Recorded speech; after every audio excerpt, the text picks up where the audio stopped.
예, 그러면은 수업을 시작하도록 하겠습니다. 오늘은 첫 수업이어서요. 일단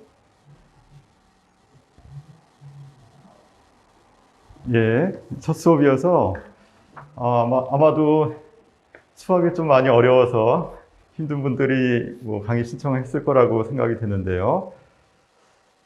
혹시 지금 강의 수강하게 된 동기라든가 목표에 대해서 조금 말씀해 주실 수 있을까요? 네, 안녕하세요. 예, 안녕하세요. 네. 동기는,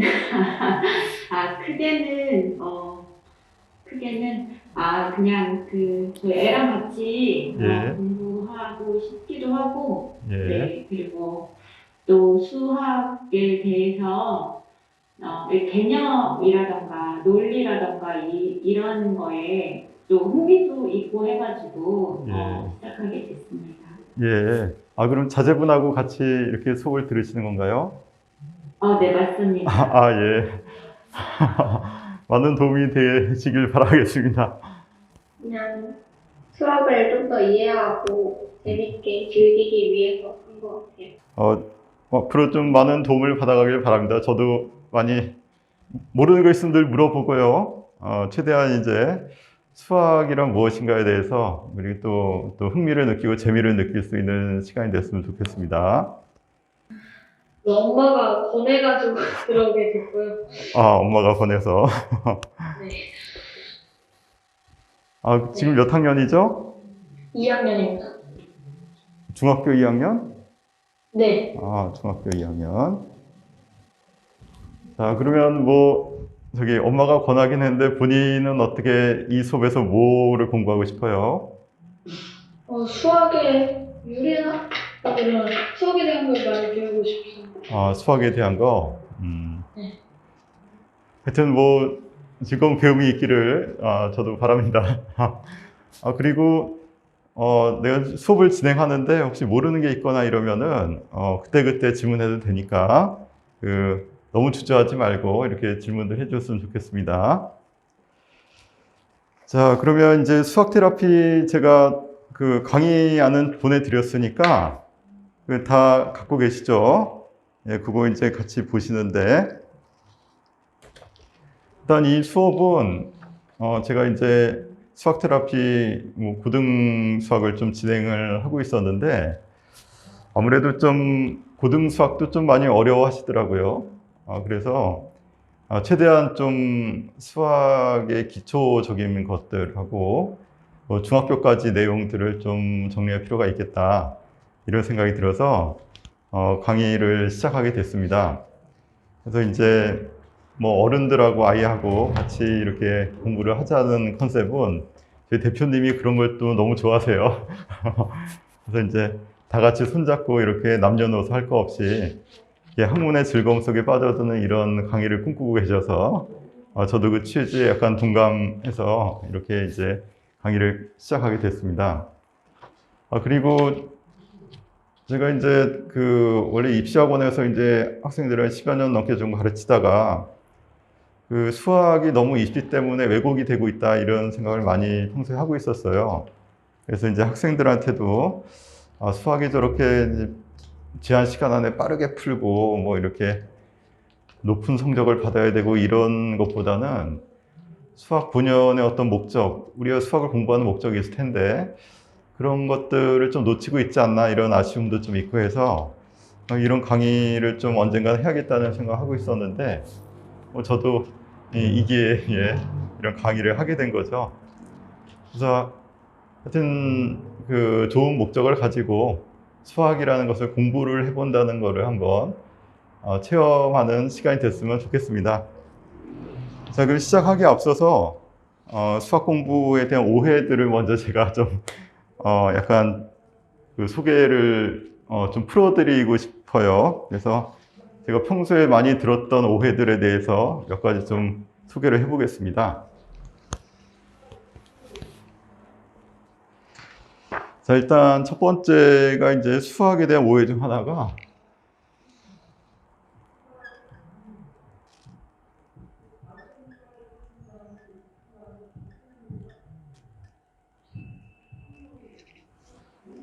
수학에 대한 오해 중 하나가 수학은 천재들의 학문이다.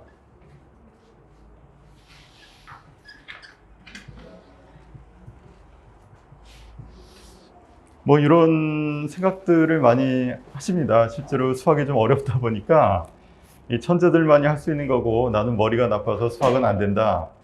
뭐 이런 오해들을 하고 계신 분들이 많더라고요. 그래서 제가 생각하기에는 수학이 여러 가지 종류가 있는 것 같습니다. 그래서 제가 학교에서 배우는 수학은 천재를 위한 수학은 아니고요. 보통 사람들이 사고력 훈련을 하기 위한 수학을 배우는 거거든요. 그래서 물론 엘리트 수학이 존재합니다. 엘리트 수학은 이제 경시라든가 대학 수학이라든가 뭐 이런 식으로 좀 깊은 공부를 하게 되는 수학이 있고, 그것이 아니고 교육과정 안에 있는 국민교육으로서의 수학은 그런 어떤 좀 높은 수준의 수학을 하려고 하는 게 아니고 그런 높은 수준으로 가려고 하는 친구들한테 예비지식을 주는 과정이기도 하고요. 그런 높은 수준이 아니고 일반 사람들이 인류의 문화의 유산인 이 수학을 이해하고 그리고 어떤 정신적인 훈련, 사고력 훈련을 통해서 좀 지적인 어떤 능력을 개발하고자 하는 이런 의도가 가장 크게 있습니다. 그래서 천재들을 위한 어떤 고급 수학이라고 할까요? 그런 분야가 분명히 있습니다. 엘리트 수학 분야가 있고, 그거는 이제 전공을 할 사람들 또는 앞으로 이제 주요한 어떤 고급 수학을 즐기려는 사람들을 위해서 계속 열려 있고요. 우리 보통 사람들한테는 그런 수학은 아니더라도 충분히 저희가 수학을 공부함으로써 얻을 수 있는 게 많기 때문에 그런 수학을 할 수 있다. 그게 이제 우리나라 또는 전 세계 교육과정의 목표다. 이런 말씀을 꼭 드리고 싶었습니다. 그래서 머리가 아니고 그냥 사고방식 같은 것을 저희가 훈련한다고 보시면 될 것 같아요. 천재들의 학문은 아니다. 그런 작은 파트는 있지만 대개는 이제 인류들이 좀 앞으로 공부를 계속 해나가야 될 문화유산의 하나다. 이렇게 이제 보시면 될 것 같습니다. 자, 그리고 두 번째, 이게 워낙 이제 학교에서 수학을 배우다 보니까 학교 수학은 기본적으로 뭐 내신이라는 시험이 있고 중간 기말고사 그리고 뭐 입시가 있지 않습니까? 그러다 보니까 오해 중 하나가 수학 시험을 잘 보는 것이 봐야 수학을 잘하는 것이다.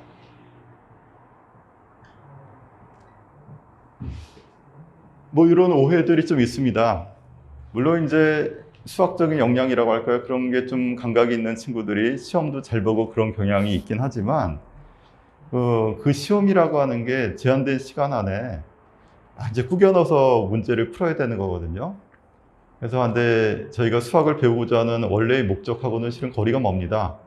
수학은 차분히 논리를 정돈하고 올바른 판단을 하려는 어떤 목적이 있고요.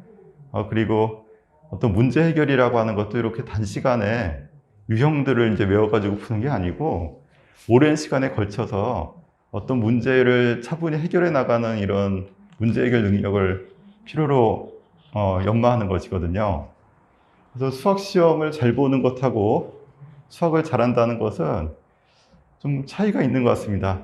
뭐 약간 겹치는 부분도 분명히 있을 수 있는데 제 생각에는 저희가 수학을 공부한다라고 하는 것이 시험하고는 원래 전혀 상관이 없다. 이런 말씀을 드리고 싶고, 게다가 외국의 유명한 수학자들도 수학 시험은 다들 싫어해요. 그러니까 이 수학 시험이라고 하는 것이 어떤 상대평가나 어떤 이런 성변별 이런 것들을 위한 것이기 때문에 수학의 원래 취지하고도 또 맞지가 않고, 그래서 수학 시험하고는 약간 좀 별도로 있는 것이 아닌가 이렇게 생각이 됩니다. 또 유명한 수학자 중에서도요, 그 학교 시험과는 상관없이 수학을 또 잘한 사람들이 있습니다. 그리고 역사적으로 봐도 뭐죠, 유클리드 같은 사람이 학교 시험을 쳤겠습니까? 다 이제 수학을 좋아서 꾸준히 연구하고 이러다가 이제 수학자가 되는 것이지, 무슨 시험을 통과하고 해서 수학자가 된 건 아니거든요. 그런 어떤 근본적인 취지, 우리가 수학을 공부하는 것은 시험을 잘 치르기 위해서가 아니다. 이런 말씀을 좀 드리고 싶습니다. 자, 그 다음에 또 어떤 오해들이 좀 있는데, 그 다음에 세 번째는 수학은 논리다. 이런 오해가 좀 있어요. 결론만 말씀드려서 수학은 논리다는 절반만 정답입니다. 수학은 물론 논리적인 학문이긴 하지만 막상 이제 문제를 해결해 나가는 과정을 살펴보면 논리적이진 않아요. 약간 창의적입니다. 내가 알고 있는 것, 기존에 주어진 것들을 유사점을 찾아내고 분석하고 해보고 시도하고 틀려보고 하는 과정에서 저희가 어떤 답을 찾게 되는 과정이 있는데 그 과정은 실은 논리적인 것이 아니고 굉장히 상상력이나 창의력에 좀 가깝습니다. 그리고 답을 찾은 다음에 답을 작성하는 순간은 논리적이 돼요. 그런 약간 차이가 있어서 좀 유명한 수학자인 폴리아라는 수학자가 있습니다. 전 세계 수학 교육에 굉장히 큰 영향을 미친 사람인데 이 사람은 수학은 두 가지 얼굴을 가지고 있다. 하나는 논리적인 얼굴이고 하나는 창의적인 얼굴이다. 이런 아주 멋진 말을 남겼습니다. 그래서 수학은 분명히 논리적이긴 하지만 논리만 얘기하면 수학의 반쪽에 대해서만 얘기를 하는 것이고요. 전체적으로 얘기를 하려면 그 창의력과 논리력이다. 이렇게 이제 보실 수 있을 것 같습니다. 그래서 흔히 우리가 좌뇌, 우뇌 이런 얘기를 하잖아요. 뭐 좌뇌는 논리력, 우뇌는 상상력이라고 얘기를 하는데 수학은 한쪽 뇌만 쓰는 것이 아니고요. 양쪽 뇌를 다 사용해야 됩니다. 그래서 논리다라는 것은 일부의 진실에 지나지 않는다. 이것도 약간의 오해에 가깝다. 이렇게 이제 말씀을 드릴 수 있겠습니다. 자, 네 번째. 이거는 또 이제 수험생들, 특히 이제 점수 안 나온 친구들이 많이 주장하는 내용인데, 수학이 쓸모가 있나? 뭐 이런.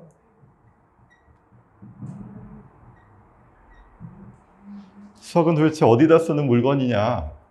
이런 질문들도 많이 좀 제가 이제 학생들한테 접하게 돼요. 수학의 쓸모가 뭘까요? 혹시 뭐 아시는 분 계실까요? 수학의 쓸모는 뭐다? 어떻게 보십니까? 현웅이 학생은 어떻게 생각해요? 수학의 쓸모? 어른 돼서 언젠가 필요할 것이다라고 생각을 하고 있습니다. 어른이 돼서 언젠가 필요할 것이다. 뭐 맞는 말을 했군요. 지금은 필요하지 않나요, 그러면? 지금은 필요 없습니까?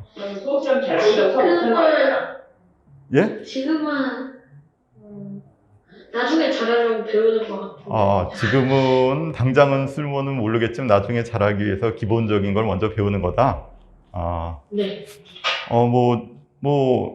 맞는 정답 중 하나인 것 같습니다. 이게 뭐 정답이 있는 건 아니에요. 이 질문 자체가 정답이 있는 건 아니니까. 우리 김어연 학생은 어떻습니까? 수학의 쓸모는 어떻다고 생각해요? 언젠가 생긴다.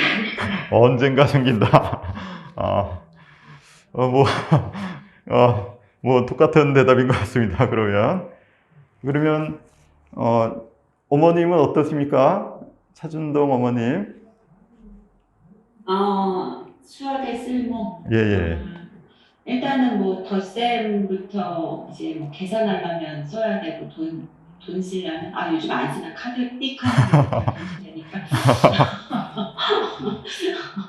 네, 그러기도 하고 이렇게 약간 이게 언어에 함축돼 있는 게 시나 뭐 법전의 그런 용어라고 하면 수학은 이제 길게 설명해야 될 거를 짧은 기호를 이제 함축해서 쓰다 보니까 복잡한 거를 이제 설명할 때 조금 깔끔하게 설명하게 되면서 좀 뭐랄까 그 사고를 조금 이렇게 조금 키워주나 막 이런 모르겠네. 예. 아니 뭐 다 맞는 말씀 다 해주셨습니다. 뭐 세 분 다 쓸모에 대해서 어느 정도 좀 인지를 하고 계시고, 당장에 뭐 구체적인 쓸모는 없더라도 언젠가는 어디선가는 뭐 쓸모가 있을 것이다, 이런 믿음들인데요. 다 맞는 말씀들이고, 근데 이제 쓸모가 없다라고 얘기하는 사람들이 좀 찾아보기 힘든데, 거꾸로. 근데 간혹가다 공부하면서 이거 어디다 써야 되나 이런 생각을 할 때가 분명히 있습니다. 근데 이제 제가 느끼는 거는 당연히 어떤 그 두 가지 쓸모를 찾을 수 있을 것 같아요. 좀 직접적인 쓸모가 있고, 좀 간접적인 쓸모가 있지 않나 이렇게 생각합니다. 그래서 쓸모가 전혀 없을 수는 없고요. 쓸모가 없다면은 이미 수학이라는 학문이 사라졌을 겁니다. 인류 역사에서. 이게 긴 시간 동안 살아남고 인류 문명의 토대가 되고, 지금도 그 인공지능 시대라고 하잖아요. 계속해서 이제 수학의 시대가 이제 도래했는데, 어떤 문명이든지 물질 문명이 되는 순간 이 수학은 빠져나갈 수가 없을 것 같습니다. 그게 이제 직접적인 쓸모라고 제가 생각하고요. 그래서 특히 이제 이공계를 전공하거나 뭐 이제 수학을 꼭 써야 되는 이런 분야들이 있습니다. 경제 쪽이라든가 뭐 이런 거는 직접적으로 수학을 쓰니까 수학의 쓸모는 당연히 직접적으로 있다, 이렇게 이제 말씀을 하실 수 있겠고요. 그 다음에 이제 이공계가 아니고 좀 인문계 쪽이라든가 또 예체능 이쪽에서는 직접적으로 수학을 그렇게 막 쓰는 이런 거는 아닐 수도 있어요. 아닐 수도 있는데, 이게 간접적인 부분이 있습니다. 이게 아까도 제가 잠깐 말씀드렸지만 약간 정신력의 도약, 어떤 정신체조, 뭐 사고력 증진, 이런 부분이 분명히 있거든요. 그래서 이제 수학이 아무래도 개개의 사물로부터 공통된 성질을 추상해내서 일반화시키고 그것을 간단 명료하게 표현하는 어떤 추상화 능력을 훈련하는 부분이 굉장히 큽니다. 일단 그런 부분이 있고, 또 논리적 전개를 하면서 이것이 맞는지 틀린지에 대한 올바른 판단을 할 때 우리가 논리적으로 조금 꼼꼼히 따져야 되지 않습니까? 이런 어떤 논리력 같은 것들도 분명히 수학에서 도움을 많이 받고 있는 것 같고요. 그리고 이제 문제를 푼다라든가 어떤 좀 어려움에 닥쳤을 때 이것을 해결하고자 할 때 그 전략을 짜는데도 또 수학머리라는 것이 알게 모르게 좀 도움이 됩니다. 그래서 그 여러 가지로 이제 어떤 사고력 부분, 사고력 제가 지금 말씀드린 게 어떤 추상화 능력, 그리고 논리라든가 판단력, 그리고 문제 해결. 우리가 이제 중고등학교 때 배우는 과목들 중에서 문제 해결을 본격적으로 이렇게 저렇게 다루는 과목이 수학밖에 없어요. 대부분은 이제 국소적인 어떤 문제에 대한 어떤 답을 내리게 되는 것인데, 수학은 어떤 문제를 어떤 방법론을 몇 가지를 사용해서 종합적으로 이제 해결하려고 하는 이런 부분이 있습니다. 그래서 이제 수학을 공부한다라고 하는 것은 어떤 사고력을 우리가 훈련하고 증진시킨다, 이렇게 이제 크게 볼 수 있겠고, 이거는 보이지 않는 가치이기 때문에 이게 쓸모가 뭐다라고 정확히 표현은 안 되지만 우리가 살아가는데 분명히 큰 도움이 되고 있지 않나, 이렇게 생각을 합니다.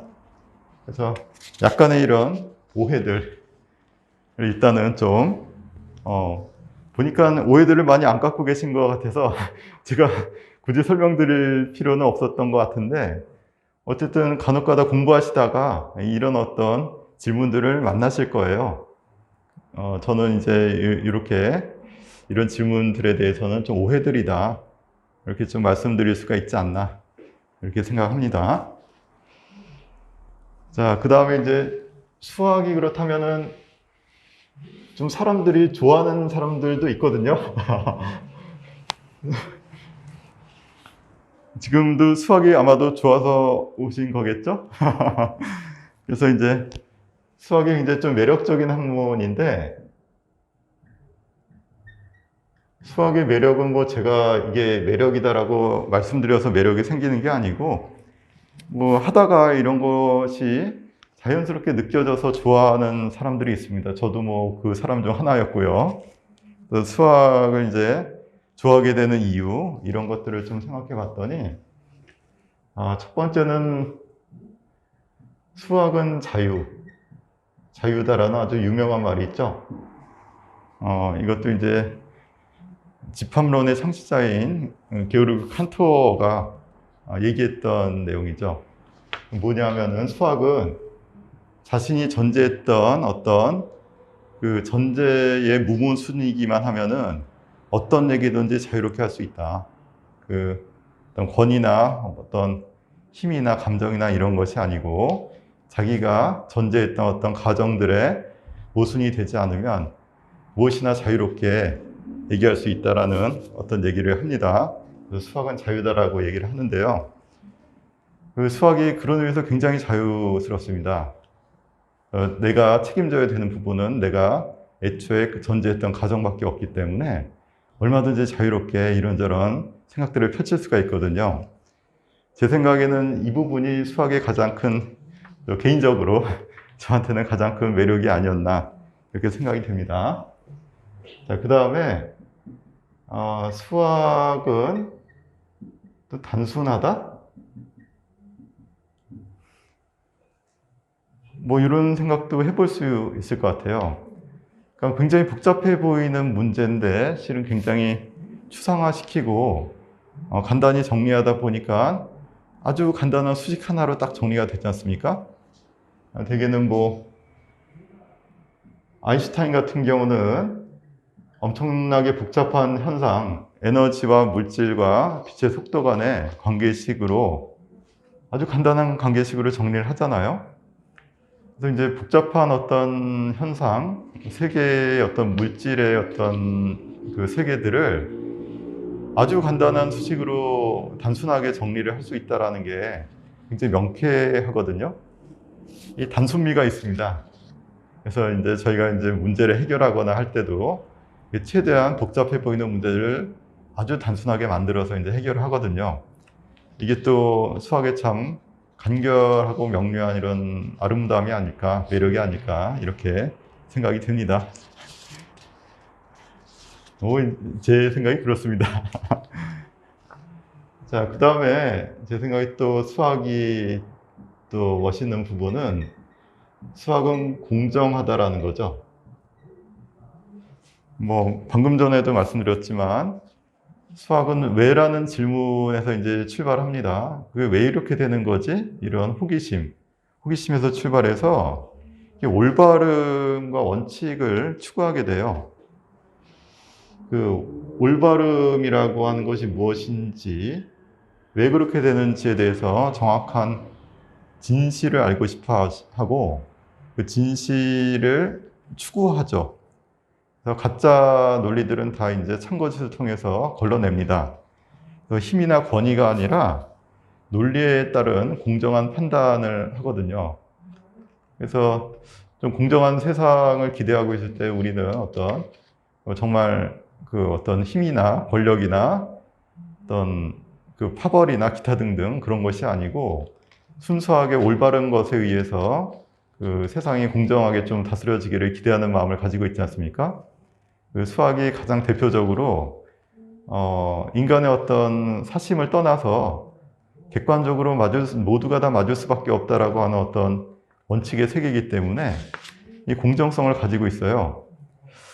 그래서 이 부분도 수학의 큰 매력 중 하나가 아닐까 이렇게 생각합니다. 그래서 수학을 공부하면서 정직함과 올바름에 대해서 좀 생각을 자꾸 하게 되거든요. 만약 그렇지 않고 빨리 문제만 풀겠다라는 생각 가지고 있으면은 수학 공부를 제대로 하지 않은 게 아니냐 이렇게 생각합니다. 뭐 이것도 개인적인 생각이고요. 자, 그 다음에 수학은 요거는 한번 맞춰보시죠. 그 수학의 매력 중 하나가 뭘까요? 제가 생각할 때 요것이 있는데 혹시 좀 맞춰볼 수 있으시겠습니까? 수학은 땡땡땡이다.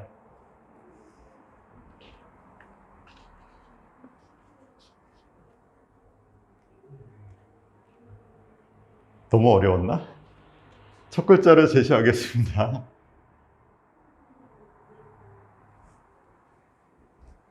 지읒 기억 이응이다.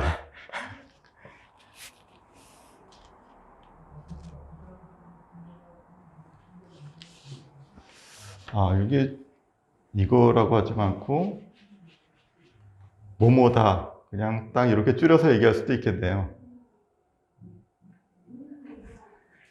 지읒, 기억, 다. 뭘까요? 이거 너무 어려운 것 같다. 수학은 이거 동의하실지 모르겠는데, 이게 너무 어려운 것 같아서 그냥 제가 답 얘기하겠습니다. 수학은 즐겁다. 맞추셨네요. 야. 아니, 어떻게 맞추셨습니까? 이거 맞출 리가 없는데. 수학이, 이게 문제 푸는 재미라는 게 있거든요, 분명히. 그래서 이제 레크리에이션으로서의 수학이 또 있습니다. 그래서 이제 좀 어려워 보이는데, 묘수를 찾아가지고 명쾌하게 풀어낼 때 그 즐거움이 있어요. 그리고 어렵다고 느꼈는데 끙끙대면서 며칠 동안 이렇게 길게 풀어가지고 결국 답을 냈을 때 그 쾌감 같은 게 있습니다. 이게 어떤 성취감을 주거든요. 그래서 이렇게 수학을 공부하면서 뭐 어려움 자체가 실은 즐거움을 줄 수 있는 요소입니다. 너무 쉬우면은 수학에 재미가 없거든요. 근데 약간 어려우면은 그 풀어냈을 때 또 즐거움이 생깁니다. 그리고 많이 어려울수록 풀어내는데 또 즐거움이 점점 커져요. 그래서 즐겁다라는 것은 거꾸로 얘기해서 그 문제가 쉽지만은 않았다. 하지만 내가 해냈다. 이런 어떤 성취감하고 관련이 있습니다. 그래서 이런 매력들이 아마 수학을 공부하는 매력이 아니었을까. 제가 이제 조금 시간을 지내놓고 났더니 내가 이제 즐거워했던 이유가 뭘까를 생각해 봤더니 아마 이런 부분들이었을 것 같고요. 이거 말고도 뭐 수학의 매력들을 다들 아마 갖고 계시지 않을까 싶습니다. 한번 천천히 생각해 보세요. 내가 수학이 어떤 뭔가의 매력이 있다라고 느끼는 부분이 뭘까 생각해 보시면 뭐 이게 아니고 또 다른 것들이 또 있을 수 있겠습니다.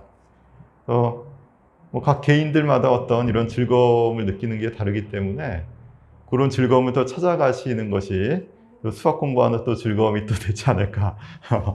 내가 뭘 즐거워하는지 찾아내는 게 또 즐거움이죠. 예, 그렇게 이제 생각합니다. 그래서 이제 뭐 결론은 아니고요. 이제 수학에서 우리가 얻을 수 있는 것들에 대해서 제 나름대로 조금 이제 말씀을 드려볼게요.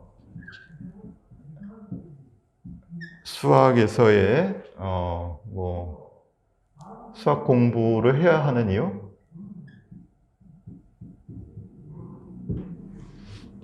뭐 이것도 여러 가지 뭐 답이 나올 수 있는 대목인데 일단 제 생각에는 세 가지 정도 이제 들어보겠습니다.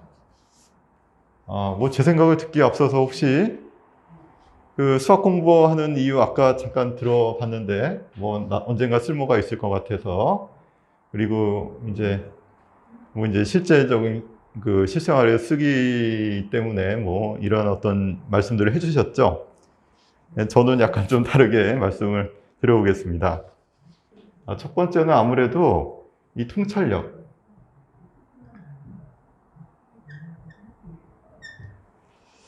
그러니까 아무래도 수학이라고 하는 게 그 개개의 어떤 사건들에 집중하는 게 아니고 그 사건에 공통적으로 들어있는 무엇인가를 추출해내서 간단하게 만드는 작업이거든요. 이제 뭐 추상화라고 하는데 아까 말씀드렸던 요런 식으로 어떤 복잡해 보이는 사물들에 관통하고 있는 어떤 원리 같은 것을 간결한 식으로 단순하게 정리해내는 것, 그리고 일반화시켜서 추상화시켜내는 이런 통찰력, 이런 것들을 충분히 연습할 수 있는 학문입니다. 그 수학 공부에서 늘 이것을 요구하고요. 그래서 통찰력을 아마 좀 배울 수 있다, 또는 이제 연습을 한다, 이런 습관을 가지게 된다, 뭐 이런 생각을 좀 해볼 수 있겠고요. 그 다음에 이제 판단력을 또 말씀드릴 수가 있어요. 아까도 말씀드렸지만 논리적으로 참거짓을 계속 따져가면서 올바름을 계속 추구하기 때문에 자꾸 이제 판단의 상황에서 나의 근거는 무엇이고 저거는 왜 잘못됐는지에 대한 어떤 논거들을 계속 찾아내게 되거든요. 약간 논리적인 부분이 분명히 있습니다. 판단력을 또 우리가 연습하는데 좋은 어떤 그 학문이다 이렇게 이제 볼 수 있겠고요. 그 다음에는 문제 해결력이라고 생각합니다. 아까도 말씀드렸지만 이 논리력은 반쪽이고 문제 해결력, 창의력이라고 하는 게 또 다른 반쪽이다라는 말씀을 드렸는데요. 그래서 이제 문제를 해결해 나가는 어떤 힘, 저희가 이제 문제를 풀면서 다양한 관점에서 문제들이 생기고 그걸 푸는 여러 가지 방법들을 조합해서 딱 이렇게 만들어내든가 또는 하나의 문제를 여러 가지 방법으로 풀기도 하거든요. 예. 그럼 어떻게 풀게?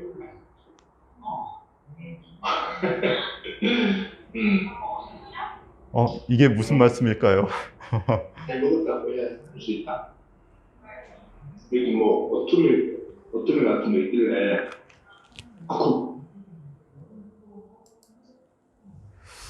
예. 문제 해결력이라는 부분이 있어서 저희가 수학 공부를 할 때 이것을 집중적으로 좀 훈련을 하게 됩니다. 부지불식간에. 제가 말씀드린 게 실용적인 게 하나도 없어요. 뭐 쓸모라고 얘기하는 거 일단 뭐 계산력이라든가 이런 것들은 다 생깁니다.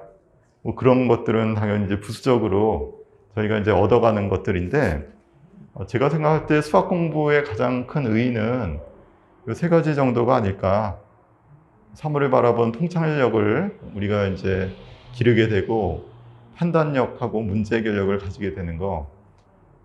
그리고 약간 매력을 또 느끼니까 이런 매력들이 또 이런 어떤 쓸모랑 상관없이 굉장히 저희한테 도덕적인가요? 약간 도덕적으로 뭔가 이렇게 좀 아름다움 같은 거를 추구하게 하는 이런 느낌이 좀 있습니다. 그것도 일단 수학의 매력 중 하나라고 제가 생각하는데 하여튼 뭐 이런 것들을 저희가 이제 몇 주간 같이 공부를 하면서 좀 다 같이 느끼셨으면 하는 게 저희 개인적인 어떤 바람이고요. 그런데 어쨌든 저희는 수학을 공부하는 것이지 자유에 대해서 공부하는 건 아닙니다. 그래서 수학을 소재로 해서 다양한 어떤 사고 훈련을 하면서 이런 것들을 조금씩 얻어 나가셨으면 하는 게 제 작은 바람이 되겠습니다. 자, 이렇게 간단한 오리엔테이션, 우리가 이제 수학 공부를 시작하고 있으니까 이런 것들을 염두에 두고 공부를 하자 이렇게 말씀을 드리고 싶고요. 자, 이제 나눠드린 교재로 넘어가겠습니다. 자, 이거 다들 준비되셨죠? 자, 대수편으로 갑니다. 첫 페이지로 가겠습니다. 2페이지 다들 펼쳐주세요.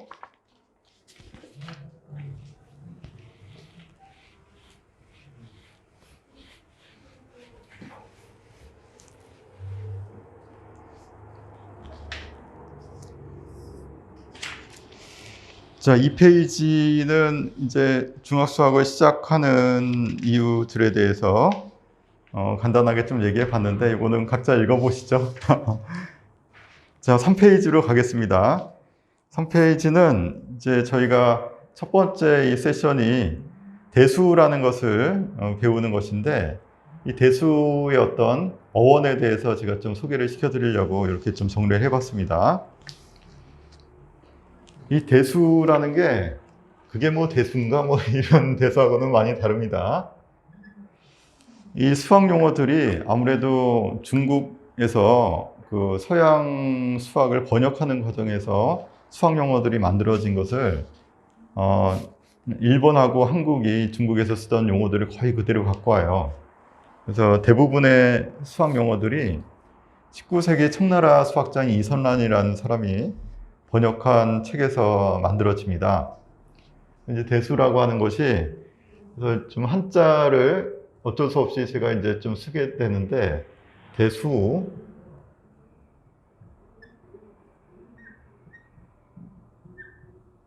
이건 뭐, 셀수, 수수자고, 이거는 대신할 대자죠. 대신하는 거. 그러니까 말 뜻은 수를 대신하겠다 이런 얘기입니다. 대수. 근데 영어로는 알지브라라고 되어 있죠. 요것에 다시 영어 어원은 여기도 나와 있지만 페르시아의 저명한 수학자 알콰리즘이가 쓴 약분소거 계산론, 거기 뭐 복잡한 아랍어도 소개가 되어 있습니다만 이 원 제목에 있는 자부르라는 뜻을 그 알지브라 이렇게 이제 번역한 거로 쓰였습니다. 이거는 이항 소거라는 뜻이 있대요. 묶어서 없앤다. 항을 넘겨서 지워버린다 이런 뜻이거든요. 거기에 대한 계산의 책 제목에 있는 것을 따서 알지브라라고 이렇게 썼다라고 돼 있는데, 그것을 19세기 청나라 수학자인 이선난이라는 사람이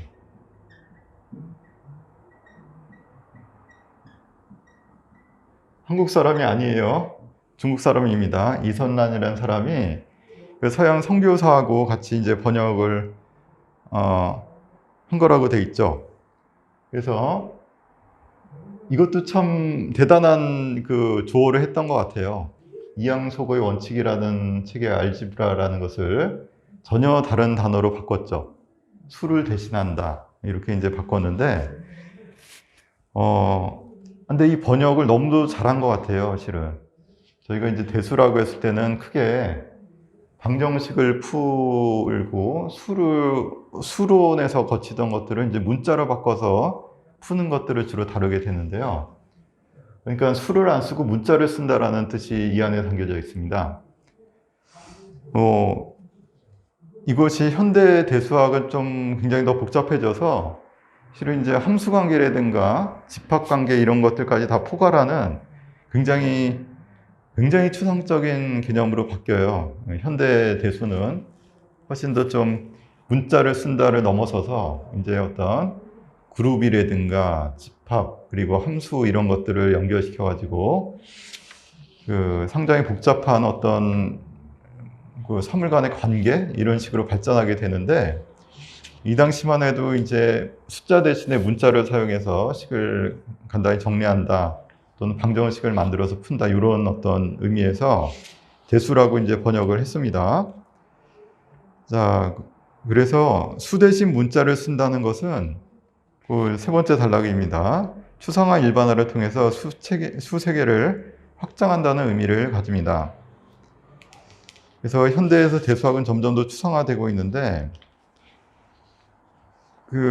이 통찰이 이 번역어 안에 있어요. 그래서 저는 좀 잘된 번역이다 이렇게 생각을 합니다. 알지브라라고 부르는 것보다는 이게 훨씬 더 이 대수의 본질에 좀 가깝게 정의를 한 게 아니냐 이렇게 이제 생각합니다. 자, 그래서 이 사람은 함수, 미분, 좌표계 등 현재 쓰이고 있는 대부분 국내 수학 용어들의 창시자이기도 합니다. 이런 용어들을 만들었는데, 뭐 제 생각에는 이렇게 잘한 것들도 있는데 좀 못한 것들도 있어요. 그래서 이게 무슨 말인지 모르겠다라고 하는 중국 용어들이 우리 수학 공부할 때 굉장히 많이 나옵니다. 그래서 그런 것들은 제가 이제 가면서 계속해서 좀 적당한 한국말 또는 원어 영어로 좀 대체하는 거, 별명을 붙이는 거 이런 작업을 계속 좀 할 겁니다. 자, 네 번째 단락에 수학의 추상화 과정은 수학의 핵심이기도 하며 연산이 적용되는 집합 안에 어떤 패턴을 공식으로 만드는 과정이라고 할 수 있습니다. 이게 좀 무슨 말일까요? 좀 약간 그 대수라는 말도 그렇고 지금 하고 있는 내용들이 너무 좀 벙쪄 있어서 아마 좀 잘 와닿지 않으실 수도 있는데, 요거는 이제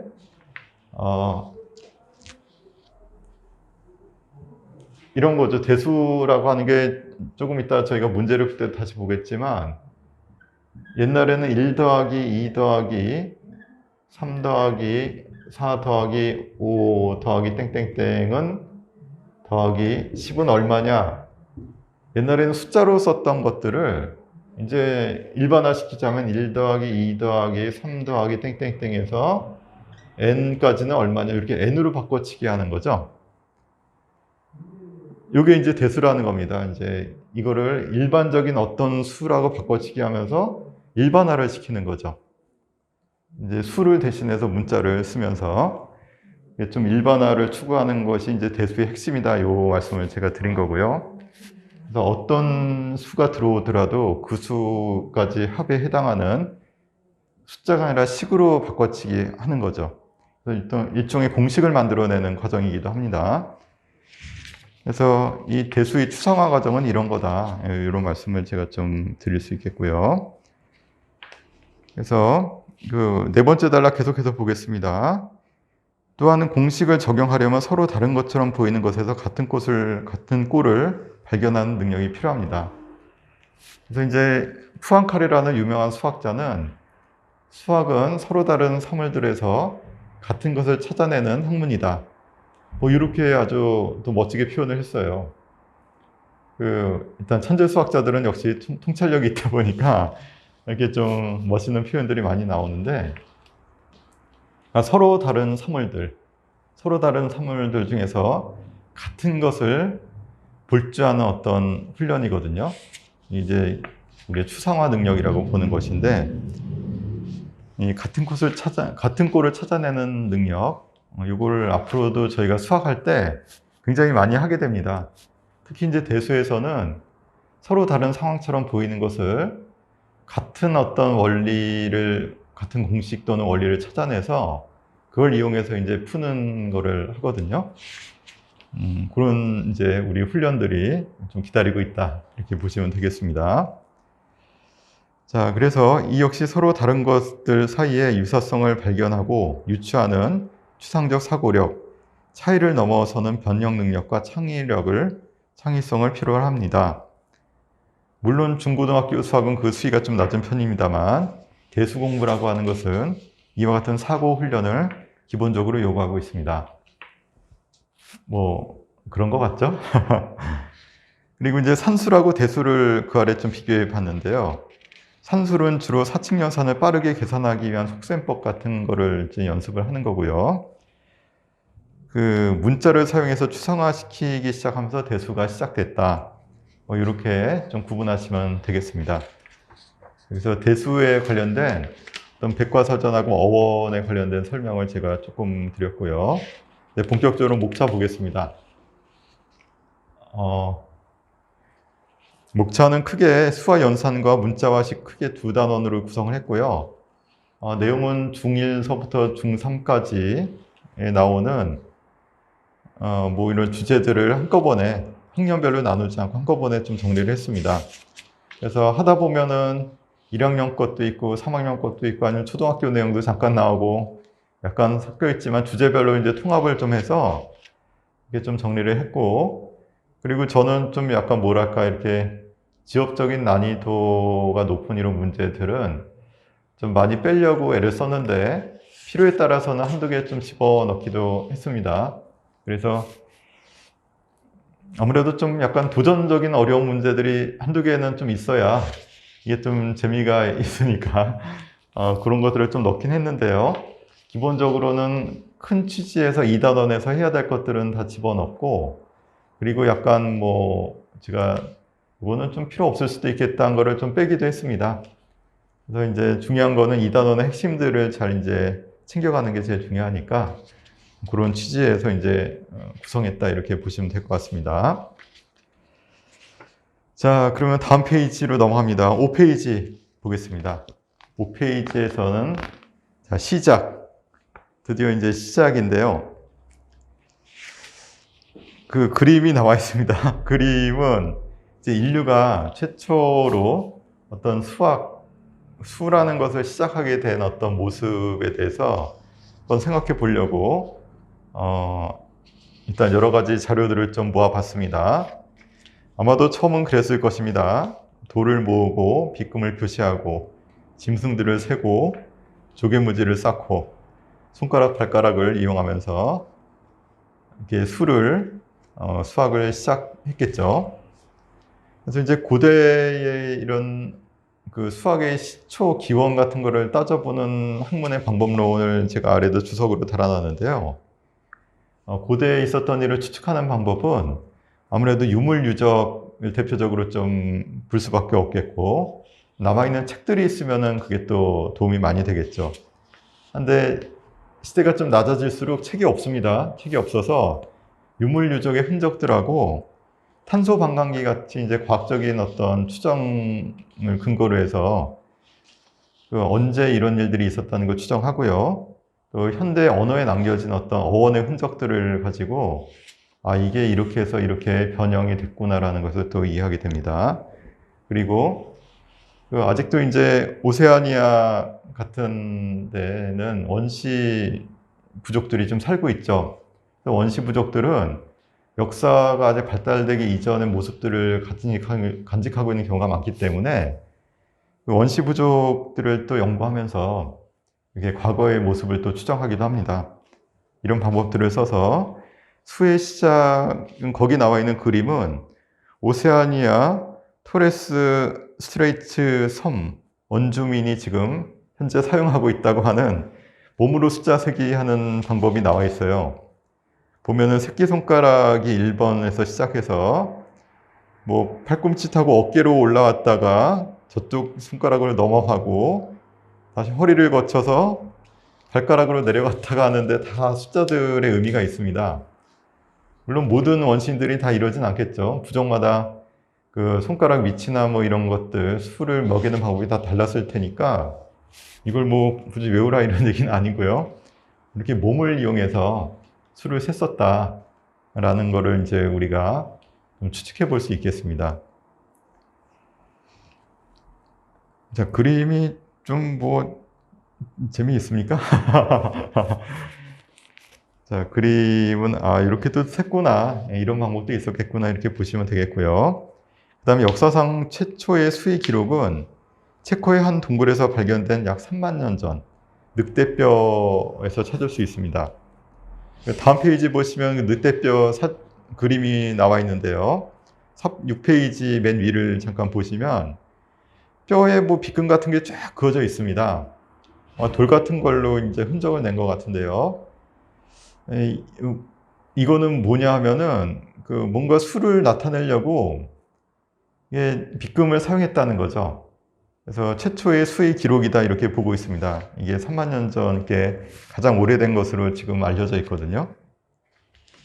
역사에 남아있는 인류의 최초의 수의 기록이 바로 동물뼈에다가 아마도 이 동물뼈를 몇 마리 잡았다고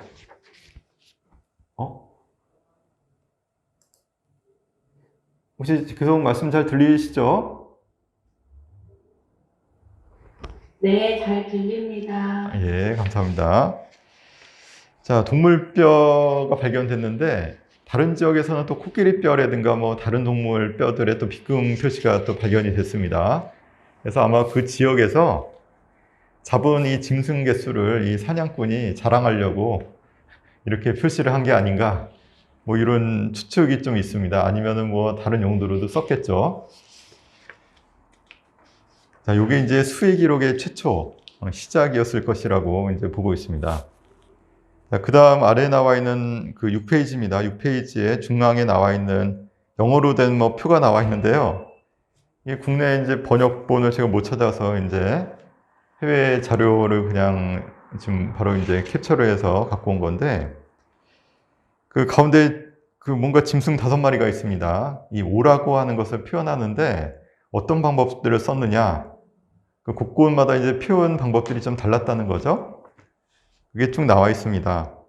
그 왼쪽 맨 아래줄 왼쪽을 보면 그 일단 손가락으로 5개를 나타내는 이런 기호를 쓰기도 하고 매듭을 쓰기도 합니다.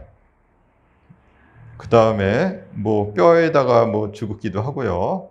그 다음에 돌이나 뭐 좀 조개무지 뭐 나뭇가지 이런 것들을 이용해서 5개를 모아놓기도 하고, 그 다음에 기호, 아라비아 문자서부터 뭐 땡땡땡, 각국에서 이제 쓰는 기호에 따라서 5라는 어떤 숫자 표시를 쓰기도 하고요. 그 다음에 알파벳 같은 심볼로 또 표현하기도 했다고 합니다. 그래서 5번째 2가 있죠. 뭐 이렇게 쓰기도 하고, 아니면은 그 핸드나 썸, 그 엄지손가락, 그 파이브 이런 어떤 단어들로 이제 이것을 표현하기도 했다고 하는데, 그러니까 하나의 수가 만들어지기까지 굉장히 역사적으로 오랜 기간에 걸쳐서 이런 처음에는 그 밖에 이제 도구들 이용해서 표현하다가 문자로 쓰다가 그걸 이제 발음으로 표현하기까지 이런 과정을 거쳐서 아주 오랫동안 수가 하나씩 형성돼 나갔다. 이 과정을 좀 살짝 보여주고 있습니다. 그러니까 인류가 지역은 다르지만 수에서 자유로운 지역이 없었던 거예요. 그냥 손가락이나 어떤 뼈나 뭐 조개문자나 땡땡땡, 문자나 이런 것들을 활용해 가면서 숫자는 탄생할 수밖에 없었다. 이거를 보여주고 있습니다. 그래서 이제 수가 왜 생겨났냐? 뭔가 쓰임새가 있으니까 생겨났겠죠. 그래서 굉장히 처음에는 실용적인 목적으로 나왔을 것이라고 추정하는데, 다만 이제 까마귀들도 셀 수 있다 그래요. 동물들도 하나, 둘, 3개 정도까지는 수 개념을 가지고 있다고 합니다. 그래서 숫자를 셀 수가 있는데 너무 큰 거는 못 센다고 해요. 그래서 인간만이 또 수 개념을 가진 건 아니고, 하여튼 살아있는 모든 것들은 뭔가 수 개념을 가지고 있다. 이게 참 놀라운 일이죠. 그래서 수학이 쓸모 이런 걸 다 떠나서 그 생물들의 어떤 핵심 개념으로 자리 잡았다는 게 저는 좀 놀라웠거든요. 어떻게 동물들도 좀 발달하면 숫자를 더 셀 수 있었을 것인데, 아마 뭐 인지적 한계라고 할까요? 뭐 하나, 둘, 셋, 뭐 4개 정도까지밖에 못 센다고 하니까 뭐 동물마다 또 다르겠죠? 뭐 이렇다. 숫자라는 것은 우리의 그 삶에 이렇게 필연적으로 발생할 수밖에 없는 것이었다. 이런 느낌을 좀 가지게 합니다. 자, 숫자 기호의 탄생까지 지금 보셨는데요. 숫자 기호의 탄생은 사물에 대한 연산이 기호에 대한 연산으로 대체되기 때문에 매우 중요한 발전입니다. 6페이지 그 그림 아래 지금 보시면 됩니다. 수가 자연 세계 속에 숨어 있는 것처럼 보일지라도 수는 사물의 내재한 성질이 아니라 관찰하는 사람의 의식에만 존재합니다. 이건 뭐냐 하면은 개 한 마리가 걸어가고 있을 때 그 개에는 하나라는 속성이 본질이 없어요. 보는 사람이 저게 하나다라고 의식을 하는 거죠. 개는 자기가 하나라고 불리는 것도 모르고 있고, 그죠? 그리고 하나라는 게 본인의 본질도 아닙니다, 실은. 본인의 어떤 특성하고도 상관이 없어요. 2마리가 걸어가면 또 2마리가 되는 거니까요. 그래서 이게 숫자라고 하는 것은 그 사물 자체에 어떤 내재되어 있는 사물의 성질이 아니고, 보는 사람이 그렇게 파악하는 어떤 관념, 머릿속에 있는 어떤 개념이라는 거죠. 이게 중요합니다. 이 숫자, 수라고 하는 것이 실제하는 게 아니라는 뜻이에요. 그 실제하는 어떤 존재가 아니고, 존재로부터 어떤 질을 다 삭제해버리고 양만 추상해내는 인간의 정신활동이라는 거죠. 수 자체가. 굉장히 좀 중요한 부분입니다. 그러니까 나중에 수가, 자연수가 처음에 시작되고 0이나 음수를 부정하게 되는 게 어떤 맥락이 있었냐면, 아리스토텔레스 같은 대학자가 0하고 음수를 인정하지 않았어요. 왜냐하면 0이라는 것은 실제하지 않는다는 것을 의미하는데, 그거는 신이 그렇게 만들 리가 없다. 그래서 그 당시에는 굉장히 신 중심의 사고를 했기 때문에 0이라는 것은 그 신이 만들어내지 않은 현실에 존재하지 않는 것이기 때문에 받아들일 수가 없다. 음수도 마찬가지다. 이렇게 해서 음수 개념을 다 거부를 합니다. 근데 그게 종교랑 결합해가지고 2000년 동안 서구 사회에서는 음수를 받아들이지 못해요.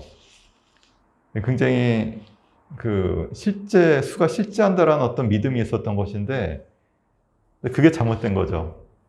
그게 굉장히 재밌는 게, 아리스토텔레스 같은 대학자가 실은 저랑 비교할 수도 없을 만큼 위대한 사람 아니겠습니까? 하지만 그런 사람들도 실수를 해요.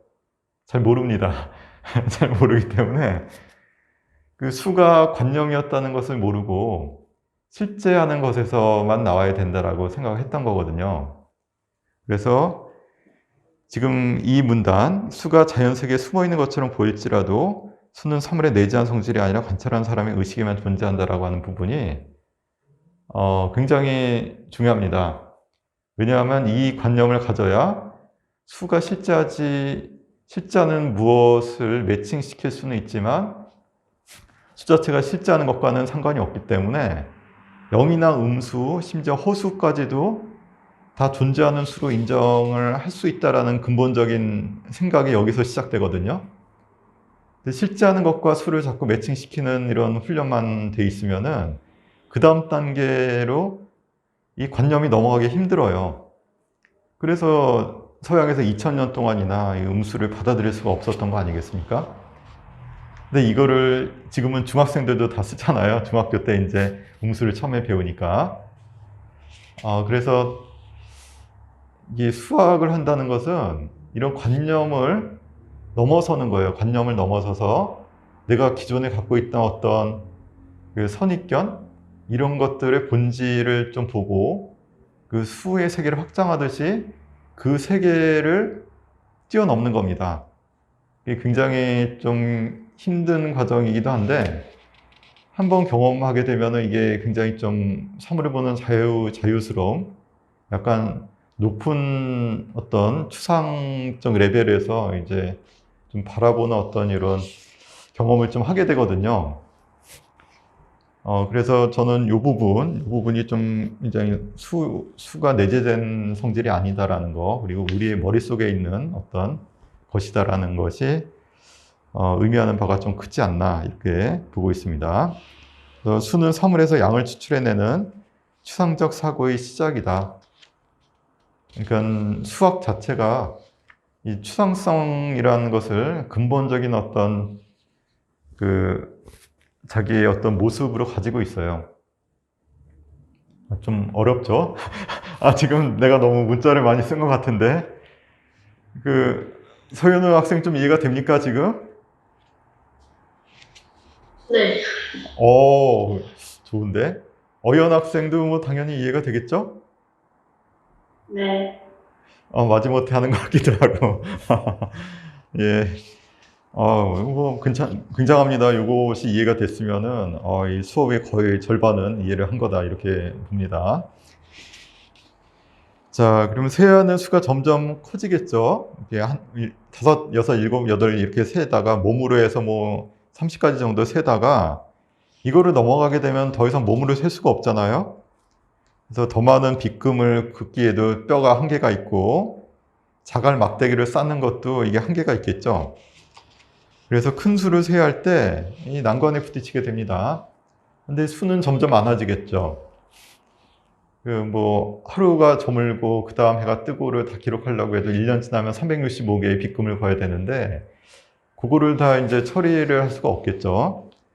이렇게 이제 큰 수가 점점 등장하면서부터 이 인류가 이제 수를 어떻게 기록해야 되나라는 고민을 하게 되는데 거기서 이 어려움을 뚫고 나가는 창의력이 이제 생기게 됩니다. 그게 바로 크기 단위가 다른 수를 이용하는 기수법을 만들어내게 되는 건데요.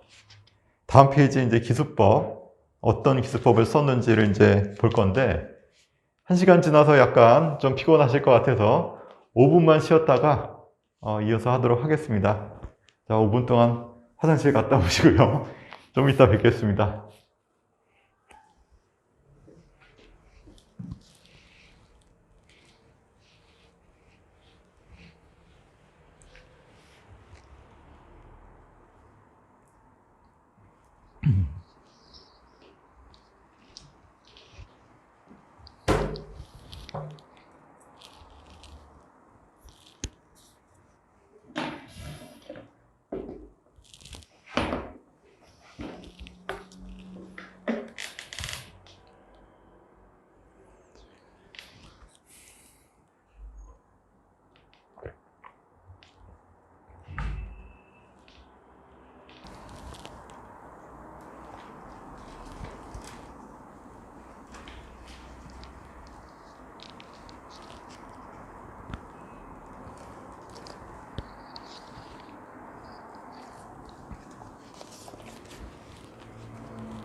자, 5분이 된 것 같아서 다시 수업을 시작하겠습니다.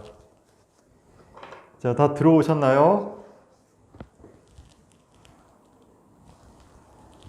네. 예. 자, 7페이지입니다. 기수법. 자, 여기 아무래도 수학 용어들이 한자가 많아가지고 제가 계속해서 이제 한자를 하나씩 좀 적어 보겠습니다.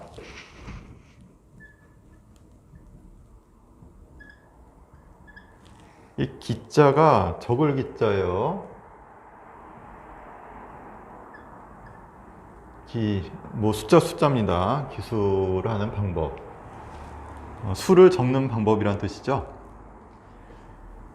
자, 기수법은 수를 시각적으로 나타내는 방법으로 다음과 같이 세 가지 종류가 있다라고 되어 있습니다. 자, 첫 번째는 단항기수법.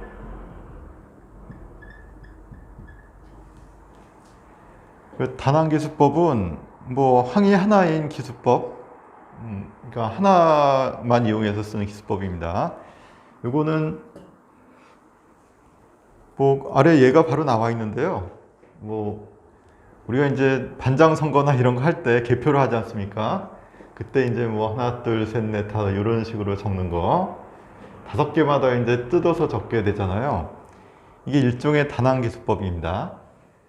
그래서 그 고대인들은 이렇게 했다 그러죠. 하나, 둘, 셋, 넷, 다섯 띄고 하나, 둘, 셋, 넷, 다섯 이런 식으로 5개 단위로 요 하나만 써서, 그러니까 요거를 단항이라고 하는 거죠. 하나만 써서 계속해서 이제 개수를 늘려가서 표현하는 방법이죠. 수를 표현할 때 뭐 누구나 가장 원시적으로 이렇게 아마 했을 것 같습니다. 뭐 이런 시기가 있었고, 두 번째는 명수법.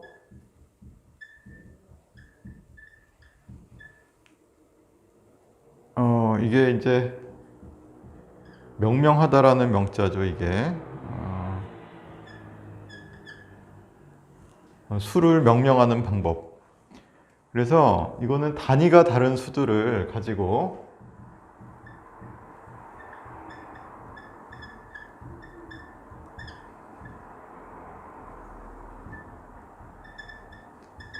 단위가 다른 수를 사용해서 표현하는 방법이다. 이렇게 되어 있습니다. 거기 예를 보시면은 그 로마 문자가 대표적으로 이제 알려져 있어요. 그 로마 문자. 이거는 이제 큰 시계 같은 거 보면은 우리 손목 시계에도 많이 이렇게 하는데 하나, 둘, 셋, 넷을 할 때 이렇게 표현하죠. 5은 이것이고 6은 이거, 7, 8, 9. 9은 좀 달라지죠?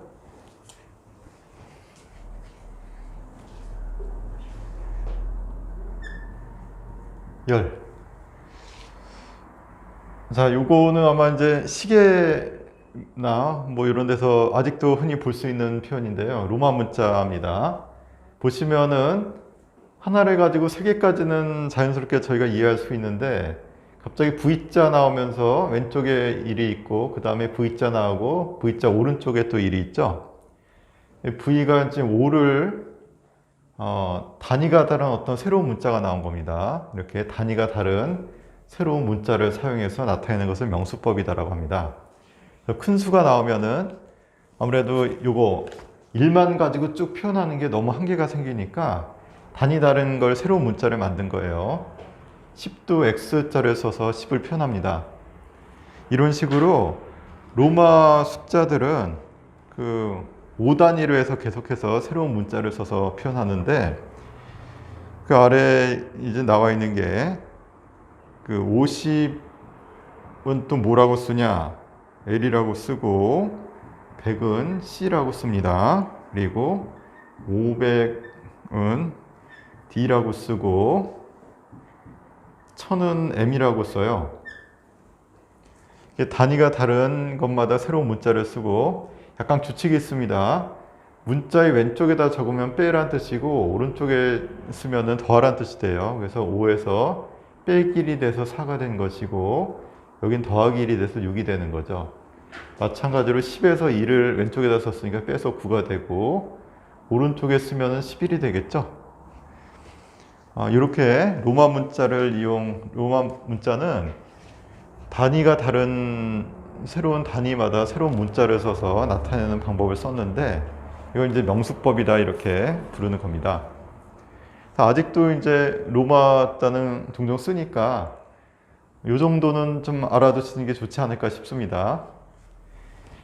이탈리아 여행 가셨을 때도 나중에 코로나 좀 이제 잠잠해지면 이탈리아 여행 가서 이런 거 이제 활용해서 저거는 뭐라고 쓴 거구나 이렇게 이제 읽으실 수 있습니다. 자, 그래서 거기 예를 하나 들어놨는데요. 한번 볼까요? 예를 들어서 CLXXXIV. 자, 요거가 얼마냐 이런 걸 한번 생각해 보겠습니다. 자, C는 뭐라고 그랬죠? 100이라고 그랬죠. 여기는 100이라고 알면 되겠고 그 다음에 L은 뭡니까? L은 50이죠. 50 적혀 있고 X는 10이었죠. 13개가 적혀 있습니다. 30이 적혀 있는 거고요. 그 다음에 이거는 V에다가 1이 옆에 적혀 있으니까 이거는 4죠. 이렇게 적어 놓으면 몽땅 다 합해서 어떤 수를 의미하게 되는데 어떤 수죠? 184가 되는 거죠. 이렇게 CLXXXIV 이렇게 돼 있으면 로마자로 184를 쓰고 있는 겁니다. 뭐 재미있죠? 이렇게 인류가 이제 기술법, 수를 기록할 때 단항은 너무 쉬우니까 뭐 잘 아실 것 같고 명수법 아직도 로마자는 이렇게 만져서 표현을 하니까 이것도 이제 참고하시길 바랍니다. 그 다음에는 이집트 성형문자 명수법도 아래다 제가 소개를 했어요. 이거는 나중에 이집트 여행 가실 때 또 비문 같은 게 있지 않습니까? 거기에 이제 알지 못한 이런 성형문자들이 막 이렇게 나와 있는데 이 정도만 알고 하셔도 숫자 세시는 데는 좀 도움을 받으실 겁니다. 근데 꼭 이렇게 외우실 필요는 없고요. 이거 다 이제 뭐 구글 검색 같은 거 하면 다 나옵니다. 이거. 그러니까 그때 이제 수를 셀 수 있다라는 것만 이제 확인하시면 되겠고요. 이집트 상형 문자가 몇 개 나와 있으니까 그 표로 일단 보면은 재밌어요. 왜 그렇게 했는지 모르겠는데 발 뒤꿈치 뼈가 10이고 감아놓은 밧줄이 100이고 연꽃줄기가 1000, 손가락이 10,000, 올챙이가 100,000, 두 손을 위로 들어올린 남자 너무 많다는 것 같은데 100만 또는 많다 이렇게 되어 있습니다. 뭐 이것 보는 것도 좀 재미가 약간 있더라고요. 저는 이런 거를 또 이렇게 표현하는구나 이렇게 이제 했구나 옛날에 이런 걸 보면서 왜 연꽃이 갑자기 1000일까 이런 생각도 들고요. 나름대로 재미있는 스토리들이 아마 숨어 있을 것 같은데 이거는 각자의 상상에 맡기도록 하겠습니다. 연꽃이 이제 엄청나게 쫙 퍼져서 나오니까 굉장히 많다라고 느꼈던 게 아닐까 싶고 손가락은 왜일까요? 이게 올챙이 알도 이제 보면은 굉장히 많지 않습니까? 아마 연꽃 옆에 올챙이 알들이 뚜루룩 있는데 연꽃의 한 100배는 돼 보였나 봐요. 그래서 이제 올챙이가 그 연꽃의 100배 정도 이렇게 돼 있는 걸로 돼 있습니다. 뭐 이건 제 상상이니까요. 맞는지는 확인이 안 됩니다. 그렇다면 그 아래 바로 문제가 나오는데 그거 한번 풀어보시죠. 한 1분 정도 드리겠습니다. 이집트 성형 문자 이거는 얼마일까요? 지금 직접 한번 해보십시오.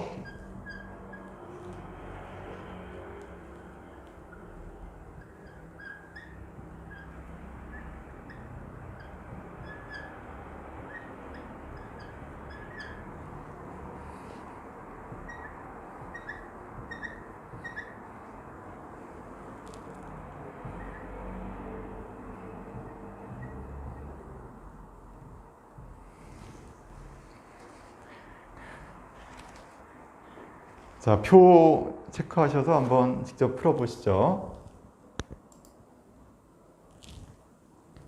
3542. 야, 이게 정답입니다. 잘했어요.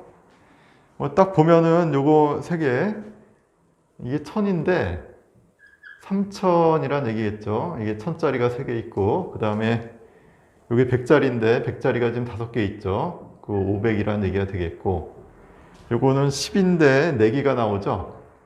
40이고 요거는 1인데 2개가 있으니까 3542. 잘했습니다. 뭐 다들 이렇게 나오셨죠? 그래서 명수법이 의외로 좀 간단합니다. 그래서 해당하는 어떤 게 얼마인지만 체크하시고 몇 개 나왔나를 보시면서 다 더하면 되니까, 뭐 요 정도만 처음에 조금 익혀놓으면은 이제 이집트 여행이 좀 자신감이 생기실 겁니다.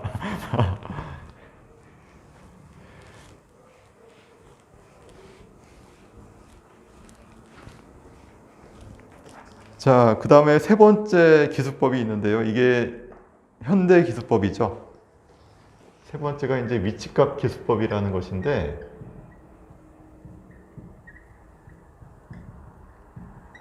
뭐 우리가 쓰고 있는 아라비아 숫자 체계라고 보시면 됩니다.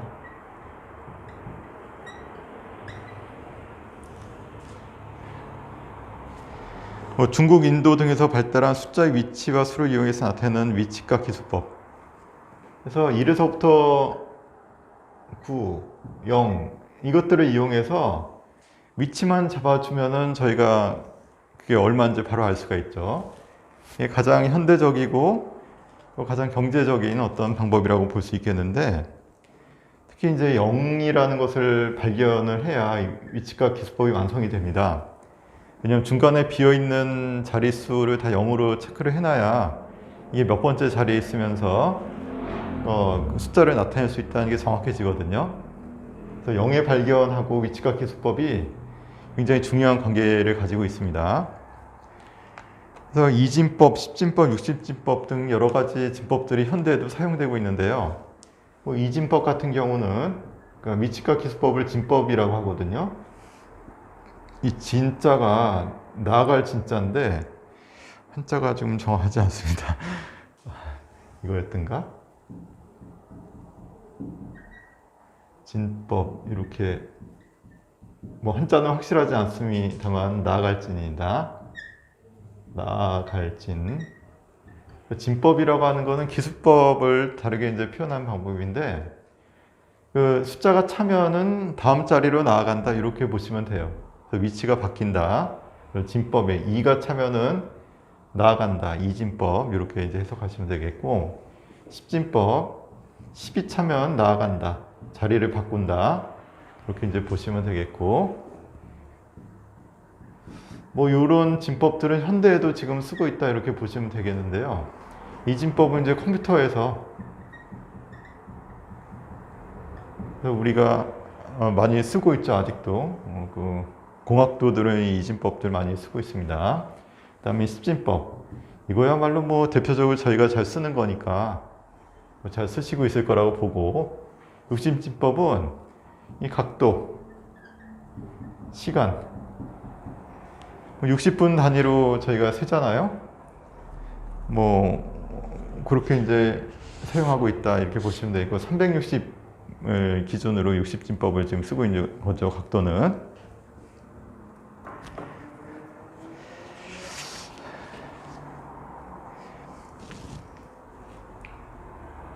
자, 위치값 기수법은 너무나 잘 하실 것으로 믿고, 여기서 참고로 이제 이진법 계산은 나중에 한번 할게요.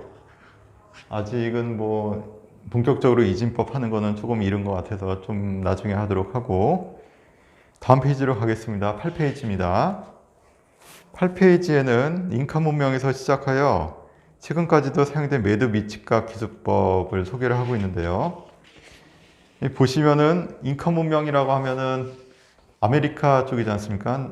중부, 남부 아메리카 이렇게 보시면 되는데, 거기서는 아직도 그 목축하는 사람들이 이렇게 매듭을 가지고 기록을 한다고 해요.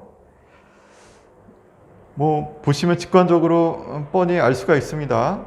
하나는 한 번 묶은 거고, 2는 2번 묶은 거고, 3은 3번 묶은 거고, 뭐 이렇게 해서 어깨까지 묶었다가 커지면 다음 윗자리로 이동하죠. 이렇게 해서 옆에 있는 어떤 막대기 같은 데다가 매듭을 걸어 놨는데 위에서부터 하나씩 자리를 나타내고 있죠. 3개, 6개, 4개, 3개가 묶여 있으면 3643이다. 이렇게 이제 읽을 수 있다는 겁니다. 뭐 이것도 뭐 진법이죠. 또 십진법을 쓰고 있는데 매듭으로 수를 나타내고 있다라는 것을 또 재미있는 것 같아서 제가 또 잠깐 소개를 했습니다. 그리고 참고로 60진법이 왜 만들어졌을까? 여기에 대해서는 의견들이 분분한데요. 어떤 학설에 의하면은 지금 그림처럼 12진법과 5진법을 결합해서 60진법이 나왔을 것이다. 이렇게 이제 보고 있는데, 뭐 이런 거죠. 옆에 그림을 참고하십시오. 그림 참고해서 오른손에 이 마디 있지 않습니까? 1, 2, 3, 4, 5, 6, 7, 8, 9, 10, 11, 12 해서 마디만 따졌을 때 둘째 손가락에서 넷째 손가락까지 마디가 보다시피 손가락 하나당 3개씩 나오니까 12까지를 표현할 수가 있어요. 마디 가지고. 그리고 왼손을 하나 했을 때 단위 하나가 올라간다라고 보는 겁니다. 그래서 여기서부터 1, 2, 3, 12까지 세고 12가 되는 순간 여기가 12인 거죠. 그 다음에 딱 꺾으면은 12 재고 나서 다음서부터 또 1, 2, 3, 4, 5, 6, 7, 8 해서 10이 더 들어가고 또 다 세면 2개를 꺾어가지고 24가 된 거고요. 그 다음에 또 1, 2, 3, 4, 5, 6, 7, 8, 10이 또 차면은 36이 되고 48이 되고 60이 되는 것으로 두 손가락을 이용해서 12진법, 5진법을 결합해서 60진법이 탄생을 합니다. 아마도 이렇게 만들지 않았을까. 60이라는 숫자가 좀 뜬금없잖아요. 왜 갑자기 이런 게 인류가 사용하게 됐는지 알 수가 없는데, 놀랍게도 이제 메소포타미아나 뭐 고대 문명에서는 60진법을 실제로 사용했거든요. 어떻게 해서 이게 나왔을까에 대한 여러 가지 의견들 중에 아마도 5진법과 12진법이 결합을 했는데 12진법은 어떻게 나왔냐? 아마 손세기에서 나왔을 것이다. 이렇게 또 추정을 하고 있습니다. 뭐 이것도 추측이니까요. 100% 정확한 건 아닙니다. 근데 뭐 그럴싸한 것 같죠. 자, 이렇게 해서 진법들이 만들어지는 과정에 이제 덧셈 뺄셈 같은 연산이 이제 또 당연히 시작되게 되는데요. 9페이지입니다. 처음에 이름도 없던 수는 그림 문자가 되고 이름이 생기고 덧셈 뺄셈이 시작됩니다. 덧셈이 반복되면서 곱셈이, 뺄셈이 반복되면서 나눗셈이 생겨났을 것입니다.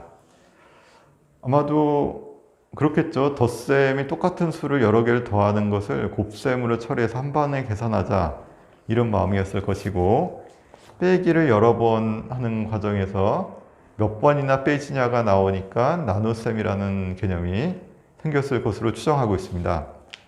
그래서 덧셈이 처음에 나오고 그 다음에 뺄셈이 자연스럽게 이어졌을 것이고, 그 다음에 반복 작업이 들어가면서 곱셈과 나눗셈이라는 개념으로 발전했을 것이다. 이렇게 이제 생각하는데요.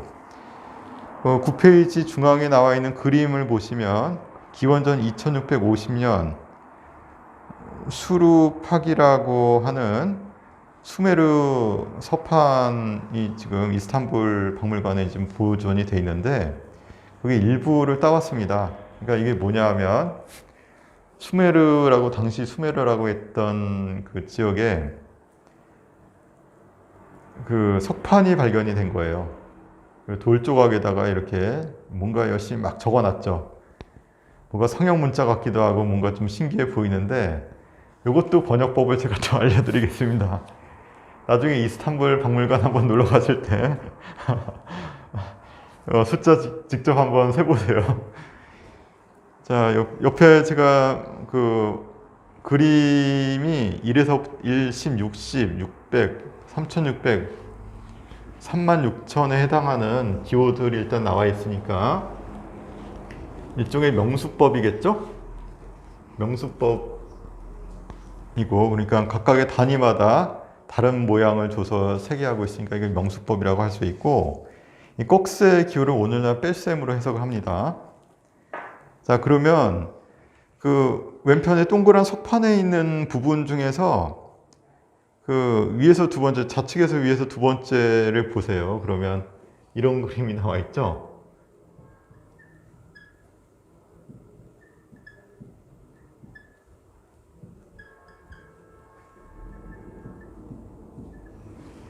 자, 그런데 이제 해석에 따르면 요거 하나는 600을 가리키고 있다라는 것이고, 이 동그라미 하나는 10을 가리키고 있다라는 거죠.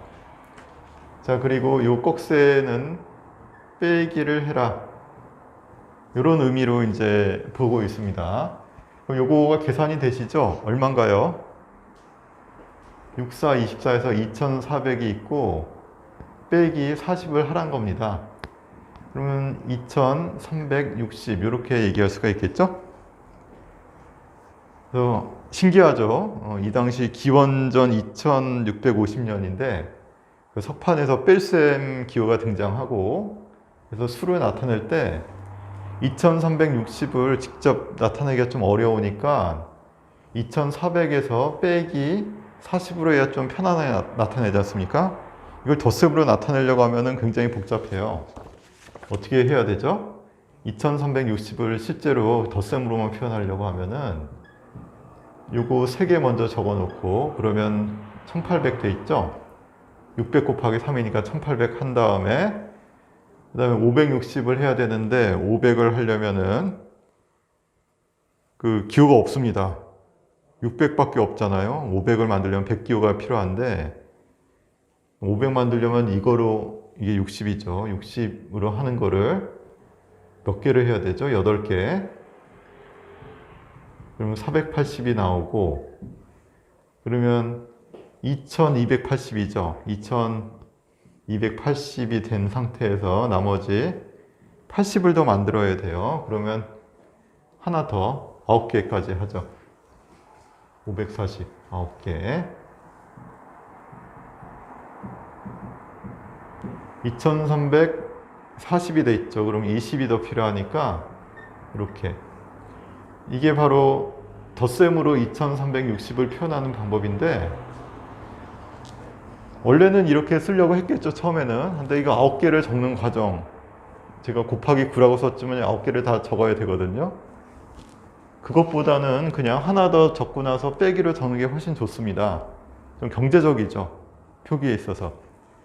그래서 이 표기의 어떤 간격이 10, 60, 600 이런 식으로 간격이 좀 넓다 보니까 그냥 이렇게 다 적기가 너무 숫자가 커지는 거예요. 이 명수법으로 좀 표현하기 힘드니까 간결하게 적기 위해서 빼기를 이용해서 적습니다. 이거를 저희가 좀 이따가 보겠지만 이제 보수라고, 보수 덧셈을 한 거죠. 보수를 이용한 이게 뭐 덧셈? 그러니까 원래 다 적어야 되는 거가 너무나 많기 때문에 이걸 줄여서 적기 위해서 단위를 하나 올려 적고 모자라는 부분을 따로 빼준다. 넘치는 부분을 따로 빼준다. 이런 관점으로 연산을 하게 되는데, 오늘날 덧셈 뺄셈에서 보수를 이용한 덧셈 뺄셈이라고 이걸 부르지 않습니까?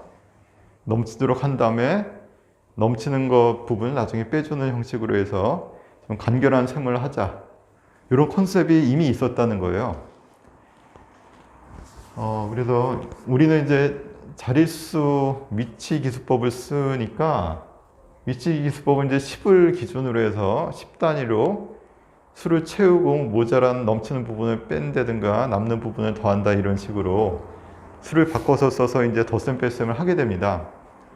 그게 이제 덧셈 뺄셈에서 중요한 컨셉이죠. 저희는 저 같은 경우도 이제 어렸을 때 덧셈을 하라고 하면은 그냥 숫자 다 적고 나서 자리 올림 하나씩 받아가지고 덧셈하는 방식으로만 배웠거든요. 근데 요새는 좀 초등학교 교과서 자체가 좀 달라졌죠? 덧셈 뺄셈을 하는데 기본적으로 식을 분해 재구성하는 것을 기본으로 합니다. 그래서 이제 보수 같은 것도 많이 활용을 하고요. 이게 예전에는 뭐 속셈학원이라고 해서 학원에서 따로 그냥 신기한 방법에서 알려주던 방법들을 교육과정에서 흡수를 해서 그 옛날에 다 있었던 셈법인데 굳이 교육과정에서 안 다룰 이유가 없다. 이렇게 지금 본 거죠. 그래서 최근 교육과정에는 덧셈 뺄셈을 이렇게 분해를 하고 수를 분해하고 재구성하는 이런 훈련을 시킵니다.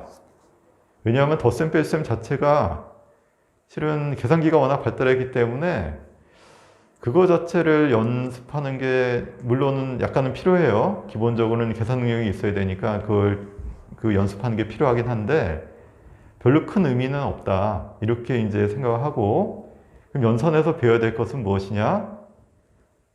수를 재구성할 줄 아는 거. 연산하기 좋도록 변형시켜 나가는 능력을 연습을 시켜요. 이 수학이 계산력만 예전에는 공부를 시켰다고 한다면 이제는 계산력과 더불어 변형 조작 능력까지 연습을 시킵니다. 그게 이제 최근 교육과정의 트렌드예요. 발전하고 있는 거죠. 예전에는 그런 것들이 크게 이렇게 언급이 안 된 상태였는데 최근에는 그렇게 이제 배우고 있으니까 갈수록 좋아지는 것 같긴 합니다. 현웅이 학생도 그렇게 배웠죠? 덧셈 뺄셈 이렇게 좀 쪼개서 더하는 걸로. 네. 그럼 잘하겠네. 근데 우리 지금 나이가 좀 많으신 어머님 세대들은 그렇게 안 배웠어요. 그래서 조금 다시 최근 교육과정을 보시는 것도 나름대로 좀 재미있습니다. 이렇게 새로운 것이 이렇게 이제 추가가 됐구나, 약간 이렇게 변했구나 이런 것들이 좀 보입니다. 자, 그래서 9페이지 중간에 나오는 그림까지 나중에 이스탄불 박물관 꼭 가서 확인해 보시기 바랍니다. 자, 그 아랫줄 보겠습니다. 보이지 않는 자연의 법칙에 대한 사람들의 상상력은 종교 천문학, 예전에는 하늘을 보면서 하늘이 날씨를 관장하고 계절을 관장하기 때문에 농경 생활에 많은 영향을 끼쳤잖아요. 그래서 하늘 별자리를 보면서 미래를 예측하고 날씨나 뭐 이렇게 계절을 파악하는 것이 기본이었습니다. 천문학이라고 하는 게 굉장히 실용적이었어요. 당연히 자연을 봤을 때 자연의 변화를 예측하고자 할 때는 하늘의 별자리를 보면서 이제 다 예측을 했던 거죠. 그래서 이제 그게 또 종교로도 연결이 됩니다. 하늘에 있는 어떤 커다란 힘이 결국은 이제 인간 사회를 지배하고 있다. 이런 어떤 믿음, 막연한 믿음까지 연결이 돼서 당연히 이제 자연의 법칙을 보다가 종교 천문학이 이제 발달하게 되고요. 여기에 맞춰서 수학도 만물의 이치를 다루는 학문으로 이제 아마도 예전에는 이렇게 종교다, 천문학이다, 수학이다 이렇게 분화가 안 돼 있었기 때문에 당연히 어떤 하나의 덩어리로 이런 것들을 봤던 것 같아요. 그래서 사물의 이면에 감추어진 숨겨진 비밀 같은 것들을 상징하는 것처럼 수도 굉장히 신비롭게 다루어집니다. 그래서 이때 수들은 수마다 어떤 의미가 있다고 생각했어요. 1이라고 하는 것은 남자, 2는 여자, 3은 창조, 그러니까 애가 나온다라는 관점에서 본 건지 어쨌든 이런 식으로 산음도 죽을 사자 이렇게 생각하는 사람도 있잖아요. 그거는 동양에서 이제 하는 거죠. 이게 수마다 어떤 묘한 어떤 이런 상징들을 가지고 있다라고 믿었던 시기가 있고요. 그런 것들을 막 연구해가지고 종교처럼 하던 것이 있었는데, 그것을 이제 수비주의라고 얘기를 합니다. 수비밀주의 같은 거예요. 수의 신비주의. 그런 게 좀 찾아보시면은 좀 이거 다 미신입니다만 결론은 다 미신이에요. 별로 볼 거는 없는데 그때 사람들이 이 수에 가지고 있던 어떤 신비감이라든가 그 어떤 비밀스러운 어떤 그 비밀을 캐내는 듯한 그런 느낌들이 수에 있었다. 신비로움 같은 게 수에 있었다라고 믿었었던 그런 시기가 있었다는 증거들입니다. 피타고라스 학파 같은 경우도 기원전 6세기 정도 피타고라스가 이제 활동한 것으로 되어 있는데 종교 집단이죠. 그것도 비밀 종교 집단으로 피타고라스 자체가 굉장히 교주로 초능력을 가지고 있다 이렇게 이제 믿어져 왔고, 그리고 그 틈날 때마다 이제 제사도 지내고 뭐 이제 콩을 먹지 마라 뭐 기타 등등의 어떤 계율들을 가지고 활동하던 단체였어요. 그래서 거기 별 같은 거 그려놓고 피타고라스 학파의 상징으로 생각합니다. 그게 이제 교리를 가지고 전국에 퍼져나가고 막 이런 거였거든요. 수학이 종교와 함께 이렇게 발달하게 된 어떤 중요한 사례 중 하나입니다. 자, 책으로 다시 돌아가서 이집트 고분에서 발견된 린드 파피루스. 이 린드라는 사람이 이집트 여행하다가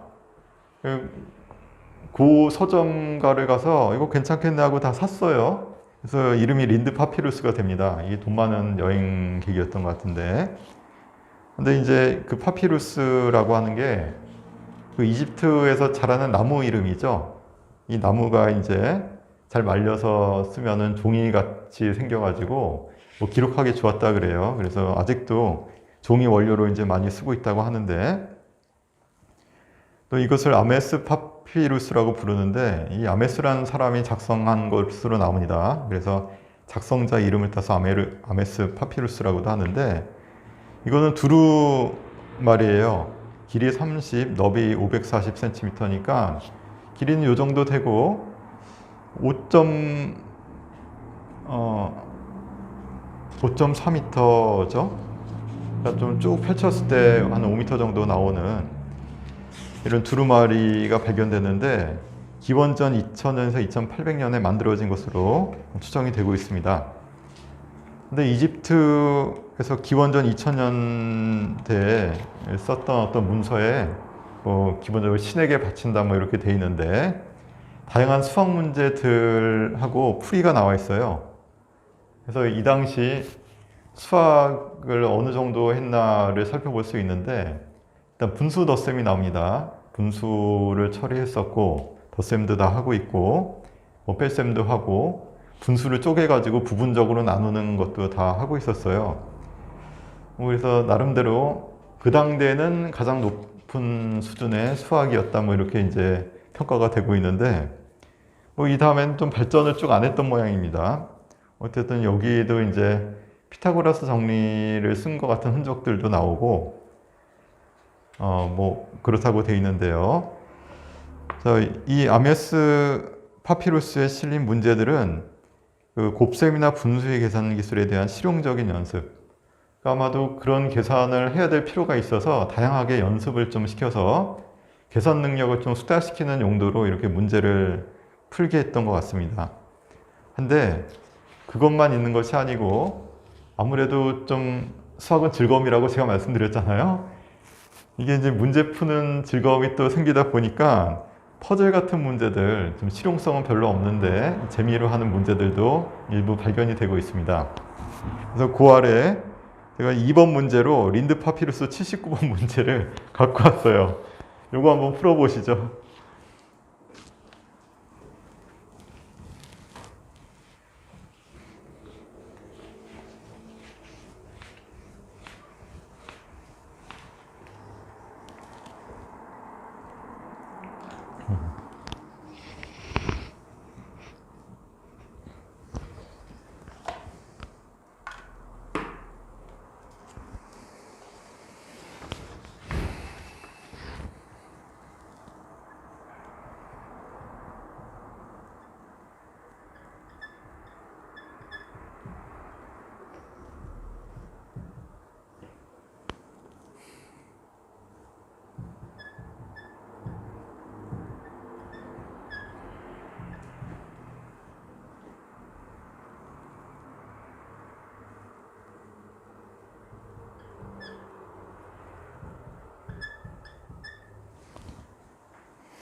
이 문제가 너무 쉽죠? 이 당시에는 나름대로 곱셈이 발달하지 않아서 곱셈 표를 옆에다 만들어 놓고 그걸 보면서 계산했다라고도 하는데, 그러니까 요새 말로 따지면 이제 구구단 같은 거를 이제 만들어 놓고 참조해서 이제 곱셈을 대신한 거죠. 이제 수학 계산 자체가 수학 전문가들만 하는 거였으니까 곱셈도 굉장히 어려웠던 것 같아요. 근데 이제 이 정도 계산은 이제 뭐 초등학생이면 다 해내는 계산 아니겠습니까? 자, 7777 나오는데 일부러 7이라는 숫자를 여러 번 쓴 거가 이게 비현실적이잖아요. 이럴 수가 없잖아요. 고양이 7마리가 쥐 7마리를 잡아먹는데 각각의 7개의 이삭을 먹고 이삭마다 7알이 달려있다.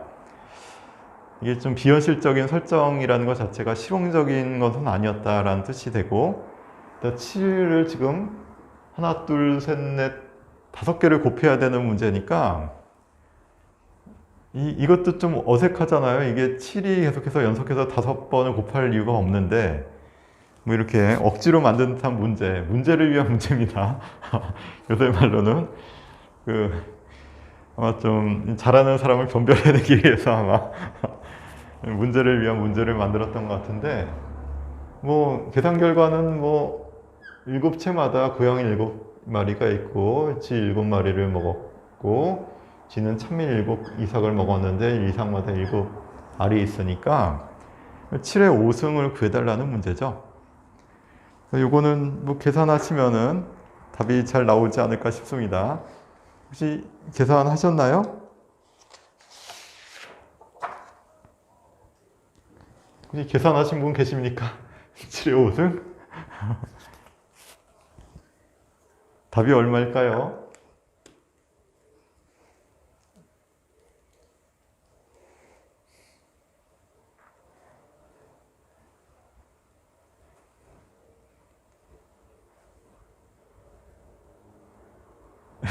자, 계산 결과 16,807?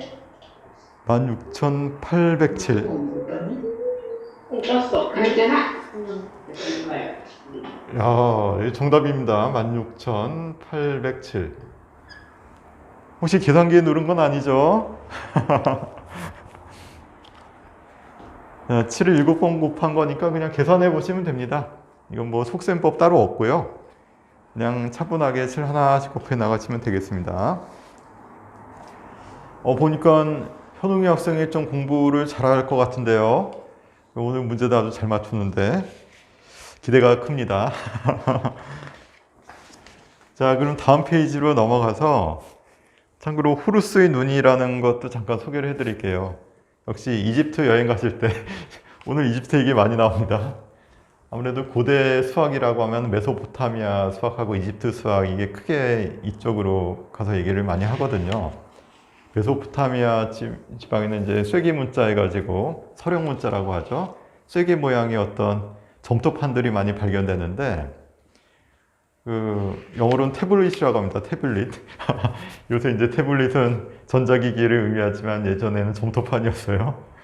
거기다가 이제 쐐기로 막 이렇게 찍어가지고 표현한 어떤 것들을 이제 메소포타미아에서 했던 건데, 그거는 제가 좀 소개를 안 드렸습니다만, 그것도 이제 연산 같은 거, 수 표시하는 거하고 루트 2 계산하는 게 거기 나와요. 60진법 썼거든요, 거기도. 그것도 약간 재미있는데 60진법까지 소개하는 게 조금 부담스럽기도 하고, 루트 2 계산도 좀 복잡하니까 제가 내용은 좀 생략했습니다만, 하여튼 그 내용하고 이집트 내용이 이제 고대 수학사에서 좀 다뤄지는데, 제가 오늘 이집트만 좀 주로 소개를 지금 하고 있습니다. 호루스의 눈이라는 게 뭐냐 하면은 그 그림 나와 있는 거 그대로예요. 10페이지 메뉴에 나와 있는 그림 그대로인데 무슨 눈 모양이죠? 보시면은 이렇게 그림은 좀 이게 잘 못 그리겠는데 어쨌든 이렇게 생겨서 여기 또 딱 떨어지는 뭐 이렇게 생겼죠. 좀 뭐랄까 약간 신기하게 생겼죠. 뭐 눈 모양인데 사람 눈 같지는 않고, 호루스의 눈이라고 합니다. 이름이 호루스의 눈만 있는 게 아니고요. 이게 우제트라고도 부르고,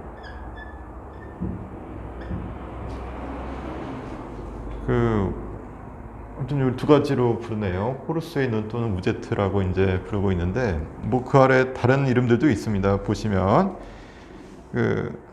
라의 눈 또는 뭐 토트의 눈 이렇게 부르기도 합니다.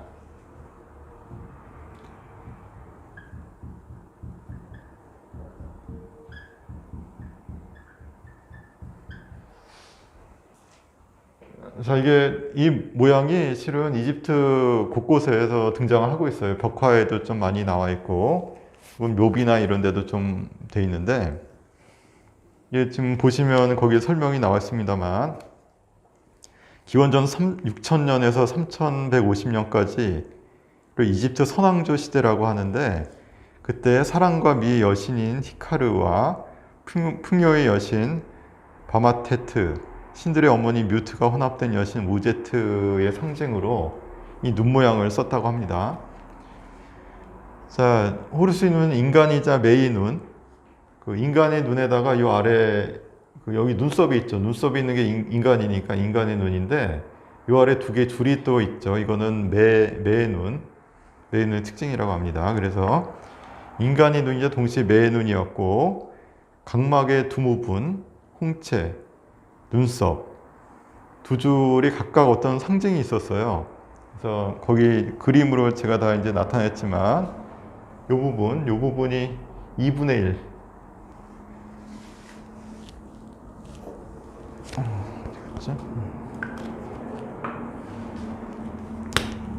이 부분이 이제 2분의 1이라는 숫자를 가리키고 있고요. 그리고 가운데 있는 동그라미 4분의 1입니다.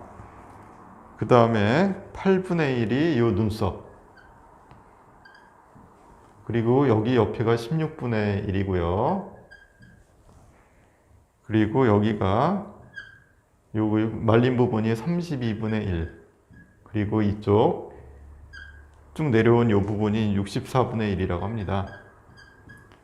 그러니까 이집트에서 이진법을 좋아했다라는 어떤 신호기도 하고요. 이로 나눠진 이런 이의 거듭 제곱들로 이제 표현이 되어 있으니까 이진법을 좀 많이 활용했었다 이런 어떤 느낌이 좀 있고요. 그리고 이것들을 다 더하면 얼마죠? 혹시 계산 되셨습니까? 2분의 1, 4분의 1, 8분의 1, 16분의 1, 30분의 1, 64분의 1 다 더하면 얼마입니까? 얼마일까요?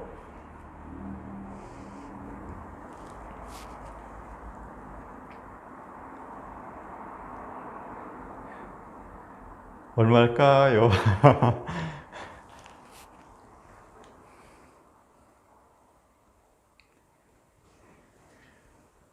자, 계산 기다리고 있습니다. 이거 얼마죠? 다 더하면? 뭐 거기 적혀 있는데 그죠? 거기 적혀 있습니다. 64분의 1을 하나 더 추가를 해볼게요. 더하기 64분의 1을 하게 되면 이거 두 개 더해서 32분의 1이 되죠. 요거 두 개 더해서 32분의 1이 두 개가 생기니까 더하면 16분의 1이 되니까 16분의 1 두 개를 더하면 8분의 1이 됐다가 4분의 1이 됐다가 2분의 1이 됐다가 1이 되는 거죠. 그래서 이것만 추가가 돼 있으면 실은 1이 나옵니다. 1이 나오니까 거기서 64분의 1을 빼준 게 이 숫자들 전체에 합이 되는 거죠. 그래서 64분의 63이 됩니다. 근데 깔끔하게 1이 나오면 좋겠다는 생각을 다들 하고 있어서 이게 64분의 1 한쪽만 더 있으면 좋겠다라는 생각을 다들 했던 모양이에요. 그래서 부족한 64분의 1은 호르스의 눈을 치유해준 신토트가 채워준다고 여겼다. 뭐 이렇게 이제 얘기를 합니다. 이게 왜 숫자들을 이렇게 이 분수들을 왜 이렇게 의미를 심어놨는지는 좀 알 수는 없지만, 아까도 말씀드렸지만 이 수마다 어떤 의미가 있다라는 어떤 믿음이 있었어요. 그 수비론이라고 말씀드렸는데, 그래서 2분의 1은 뭐 후각, 시각, 이게 홍채니까 시각이겠죠. 그리고 8분의 1은 생각이라고 하는데 눈썹이 생각인가 봐요. 그리고 이쪽이 청각에 해당한다고 합니다. 그리고 얘는 미각, 혀 말하는 것처럼 해서 그런가? 미각으로 하고, 여기는 촉각, 좀 더듬이처럼 보였나 보죠. 이렇게 약간의 상징들을 가지고 있다라고 해석을 했는데, 그건 뭐 그 사람들의 믿음이니까요. 그 사람은 그렇게 이제 믿었던 것 같고, 그 다음에 여기 뭐 이런 식으로 불렀다라는 거에 대한 어떤 얘기들을 쭉 제가 이제 좀 이것도 백과사전 찾아서 좀 정리를 해봤는데, 그 태양의 신 라라는 게 이제 그 고왕조 시대라고 하는 기원전 2700에서 2200년 사이에 그 왕조 시대는 태양신을 숭배를 해서 태양신이 라래요. 라의 상징으로 그 오른쪽 눈, 이게 지금 왼쪽 눈이죠. 왼쪽 눈이니까 이건 토트의 눈이네요. 라의 눈은 오른쪽 눈이니까 뭐 거꾸로 그려주시면 됩니다. 뭐 이렇게 생겼겠죠?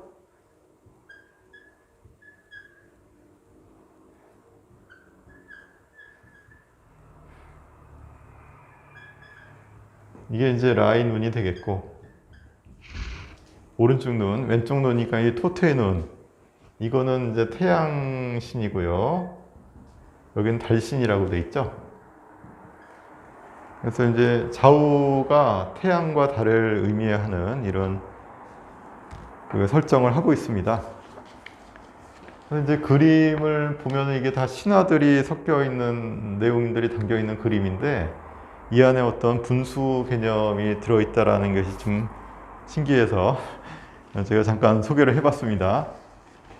이걸로 알 수 있는 것은 이 엄청나게 오래된 벽화, 기원전 6000년 전에 이 분수 개념을 쓰고 있었다라는 사실을 저희가 이제 파악할 수 있는 거죠. 자, 이렇게 해서 호루스의 눈은 뭐 역시 이집트 여행 가셔서 한번 나중에 확인해 보시기 바랍니다.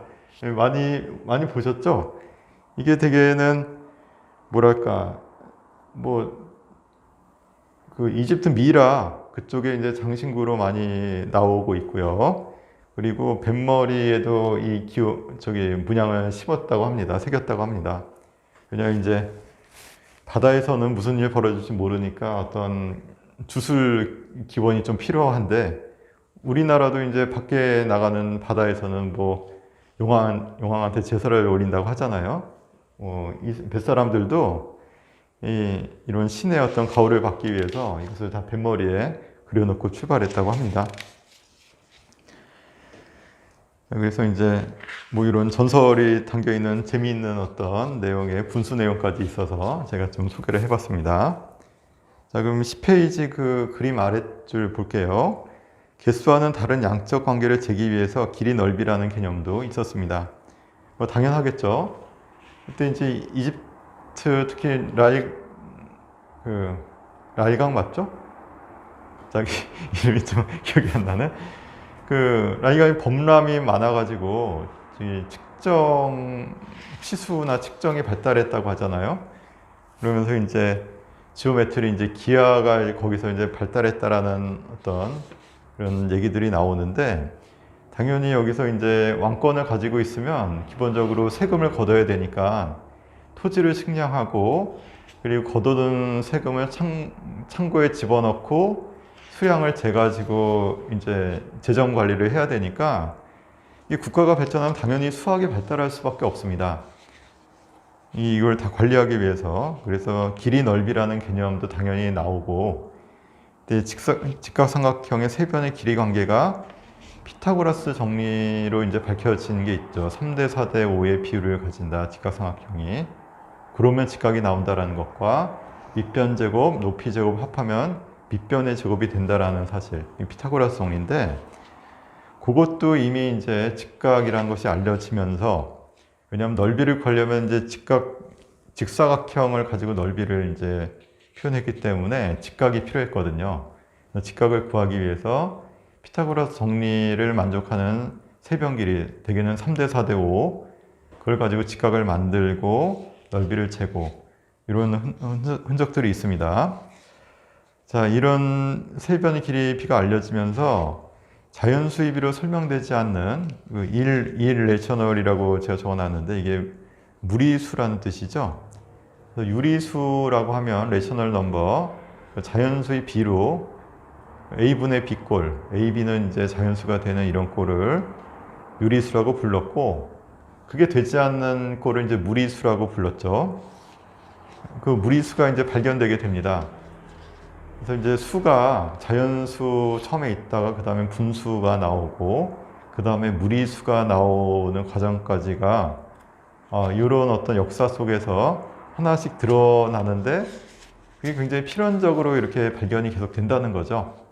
그 말씀을 드리려고 제가 이제 이런 얘기를 하고 있고, 그 다음에 존재하지 않는다고 생각됐던 음수, 영 그리고 허수까지 역사적으로 수가 계속 확장되어 나갑니다. 나중에는 허수도 확장돼서 사원수라는 개념으로 또 가서 수가 더 나오죠. 자, 어릴 때서부터 지금까지 내 안의 수 개념이 어떻게 확장되어 나왔는지를 기억해 보는 것도 굉장히 의미 있는 작업입니다. 아까도 말씀드렸지만 이 사람이 어떤 고정관념에 처하게 되면은 그 다음 수체계를 못 받아들이거든요. 자연수는 누구나 쉽게 좀 받아들이는데 영도 뭐 그렇다고 치는데 음수? 이거 뭐지? 분수? 이건 뭘까? 무리수? 이건 또 뭐야? 뭐 이런 어떤 과정들이 있거든요. 그 과정들이 그 수를 받아들이게 될 때 내가 어떤 식으로 받아들였는지를 생각해 보는 것도 내가 이제 점점 하나의 관념들이 확장돼 나가면서 더 높은 수준에서 수를 바라보게 되는 과정이기도 하기 때문에 그것도 개인적으로 한번 잘 생각해 보시면 학교에서 가르쳤으니까 그냥 받아들였다 뭐 이렇게 되긴 쉬운데 그걸 받아들이기 좀 힘든 순간들이 있어요. 그래서 초등학교 때 같은 경우는 처음에 분수 배울 때가 좀 굉장히 수학적 위기감을 느낍니다. 학생들이 좀 이게 분수 개념을 좀 받아들이기 힘든 친구들이 있고, 그 다음에는 음수, 그다음 무리수 뭐 이런 식으로 좀 뭐랄까 수 개념을 확장하기가 좀 힘들어지는 순간들이 좀 있어요.